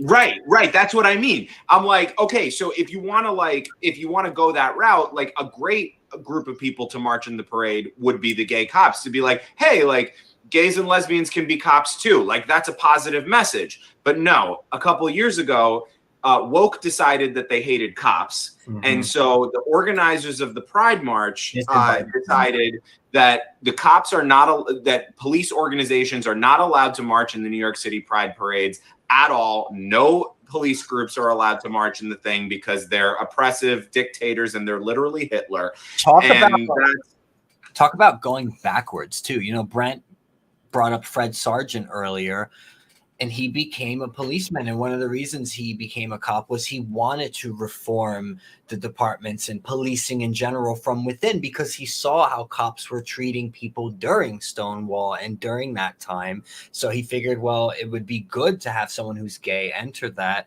show them, hey, I'm just a person like any other person, and I can serve alongside you, and then change the general atmosphere or culture within the police force to not be so homophobic. And now we've literally gone backwards, where it's like, oh, well, this guy who helped found the first Pride March and all that stuff and helped reform the police and make them not homophobic. Well, now police are banned from Pride and they're not even allowed to march in it. It makes zero sense. And he was assaulted by crazy, angry lesbians who didn't like the fact that he was telling. They were probably non-binaries, to be honest. Well, right? And I want you to imagine how amazing would it be if you went to a Pride parade and there was an entire courtyard area where it was just tents of people showing off their businesses. Or maybe, you got gay marriage. What about a whole entire area where it's showing off businesses, bakeries, florists who dedicate themselves to civil unions that are gay? What about positivity there? Because again, for the longest time, I wasn't for gay people adopting at all. And here's why. The only time they would tell me they were just like us is when I see them walking around in leather straps and tutus, holding kids' hands. Why again? Dildos are being tossed into a crowd at them. I'm like, and you're thinking you're the same as the straight couples who at least do that in their bedroom. And it's like, I understand now is a lot different, but again, there's actual positivity and actual pride you could be showing. Pride in productive members of your community that make where you live safer, happier, more monetarily stable, maybe show you adoption agencies that focus on gay couples, surrogacies that focus on gay couples, scholarships for gay people. I never hear about any of this at Pride. Correct me if I'm wrong. Honestly, Cassandra, I almost want the opposite now, and I've tweeted as much as this. Like, let's get a fucking shame month up in this bitch. Let's have a whole month where we're just shaming motherfuckers. Shame on that behavior. Shame on you. Shame on this shit. It's shame month. Let's celebrate shame month. I'm gonna even make a goddamn flag for Well, this shit. last year, if you guys remember, we went out during Pride with Billboard Chris and Mikey Harlow and Carrie Smith and Matt. And yeah, hello. Hi, Matt. And Something about that name means a smart man. My husband's name is Matt. God bless him. God bless him. And we had, we went with Chris and he gave out some of his famous little billboards that said things like puberty blockers, kids can't consent to puberty blockers, and, such things. And we had wonderful conversations with interesting people who did not agree with us. And it remained basically peaceful and respectful. There was one part, towards the end where we got a little hate, but that's part of the game. So, it's interesting to have, we kind of did our own little shame interpretation. So maybe we can, I don't know, we'll make that a thing this year. We'll see what we can do for that. I got a bullhorn and, a camera. So. I mean, I'm half joking when I say that, but I am half serious as well. Like, maybe we should have a fucking shame month. Well, guys, remember. And the whole thing with Pride too, let me just say really quick, like, when I think of pride or being proud of something, I think of being proud of something that I accomplished. My sexuality is a biological accident. It's the same thing with Black pride or white pride or any of this shit or Irish pride. And I get it. You want to be proud of your culture and those sorts of things. But at the end of the day, these are fucking biological accidents. Where you were born was an accident. What sexuality you have is an accident. What skin color you have is an accident. Like, what did you do? What did you achieve? What did you create? What did you build? I think those are things that we should maybe perhaps focusing a little pride on, or maybe just not have pride in general. Let's just be humble. Let's have humble month. Well, because actually you just hit the nail on the head. Think about it. A lot of people who don't actually adhere to a culture's traditions, they say, like Italians, if you don't cook like an Italian, do any of the Italian traditions, even like know how to say fangul, can you really say you have Italian pride? Because you don't participate in the culture. So what did Christian say earlier? He found out he was Irish, but he doesn't have culturally any Irish that he can speak of. It's the exact same idea. I agree with the comment, by the way. Gratitude month. Yep. Yeah. Right. I just, for me, I had a point earlier and I lost it, but for me, there has to come a point where we have to acknowledge that every time we sit there and go, give me more love, give me more acceptance, give me more this, you have to actually give a little back. You actually have to give something that's deserving of it. And I don't see what the gay community has actually done. You can't sit there and say RuPaul's Drag Race or anything like that, because that led to drag story hour. So yay. I don't see anything where the community as a whole has given any reason to feel pride. Because like you said, it's a biological thing. It's just who I'm attracted to. What does that have to do with pride? Well, I guess the pride, then you get into the pride was supposed to come from the struggles that came with just being accepted more in society. The thing is that the whole celebration was hijacked in the 80s by corporate organizational gays. These are the same gays that run things like GLAAD, the HRC. These are the gays that are whispering in the ears of all the mega corporations. These are the gays that are going to the dark underground parties that we know are happening, probably with children's, thanks to, the friends of Jeffrey Epstein. But, this is where it's coming from. This is a top-down, it's basically an evilification, if you will.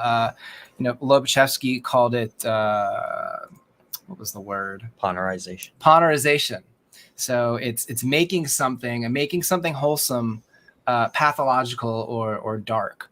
And the reason it's happening is because we have a coiter of psychopathic billionaires that have been in these families pulling strings for a very, very long time. And they probably have help with aliens. So we can wind it up there. And thank you all for coming. I really appreciate it. It was a great conversation. We're going to try to keep doing this every Wednesday night. We will. And maybe we'll do more. Who knows? And, you know, the more people get mad when we bring up a certain topic or present, you know, a contrary point of view like Brent did, and they get their panties all up in a bunch, that makes us want to talk about it even more. So you're just to let you guys know, if you're watching this, if you want us to not talk about these things, the best thing you can do is not react that way, not react to it at all. But the more you push back, you're going to make us just want to do this. Also, kids, like, learn to talk to people respectfully on Twitter. Like, it's not that hard. I know all the children think they're so hip and cool with these little like zingy implications and insults, but really that's not how adults communicate, because it's not healthy. So grow the fuck up and learn to talk nice, or you'll get the block or the mute. And if you're gonna jest and do things in jest, that's fine too. We're not opposed to comedy and making fun of ourselves, and we do that shit all the time. Oh, I love jokes. Yes, we love that. And actually, I would encourage more of it. Like, stop taking all this shit so seriously. If someone like says a point that you totally disagree with, I don't know, maybe do a joke in response instead of getting so freaking heated over all of it. Laugh at yourself. Just laugh. But yeah, thanks everyone. I don't know if anyone has any final words that they want to add. Kyler, Starsan, anyone, Matt, Brian, anything else you guys want to add? Some parting words? Well, I've really enjoyed this, and I know I've been relatively quiet throughout the whole thing, but I want to first of all thank you fine proprietors of this space of free speech positivity. This has been an absolute blast. You know, I'm one of these folks that, you know, I live my life, I go to work, I come home, I do stuff on the computer, and every time I have one of these conversations, it's very eye-opening, very educational, and I love the fact that it's like, hey, not everybody's at each other's throat. We can actually have a conversation with each other and enjoy it. So thank you as always. I said it on Twitter the other day.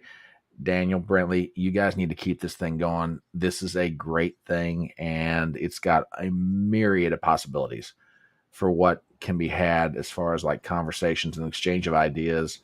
And these things desperately need to happen right now. If we're going to bind the wounds and heal, we've got to be able to talk to each other. Yes. And it'll be a summer project.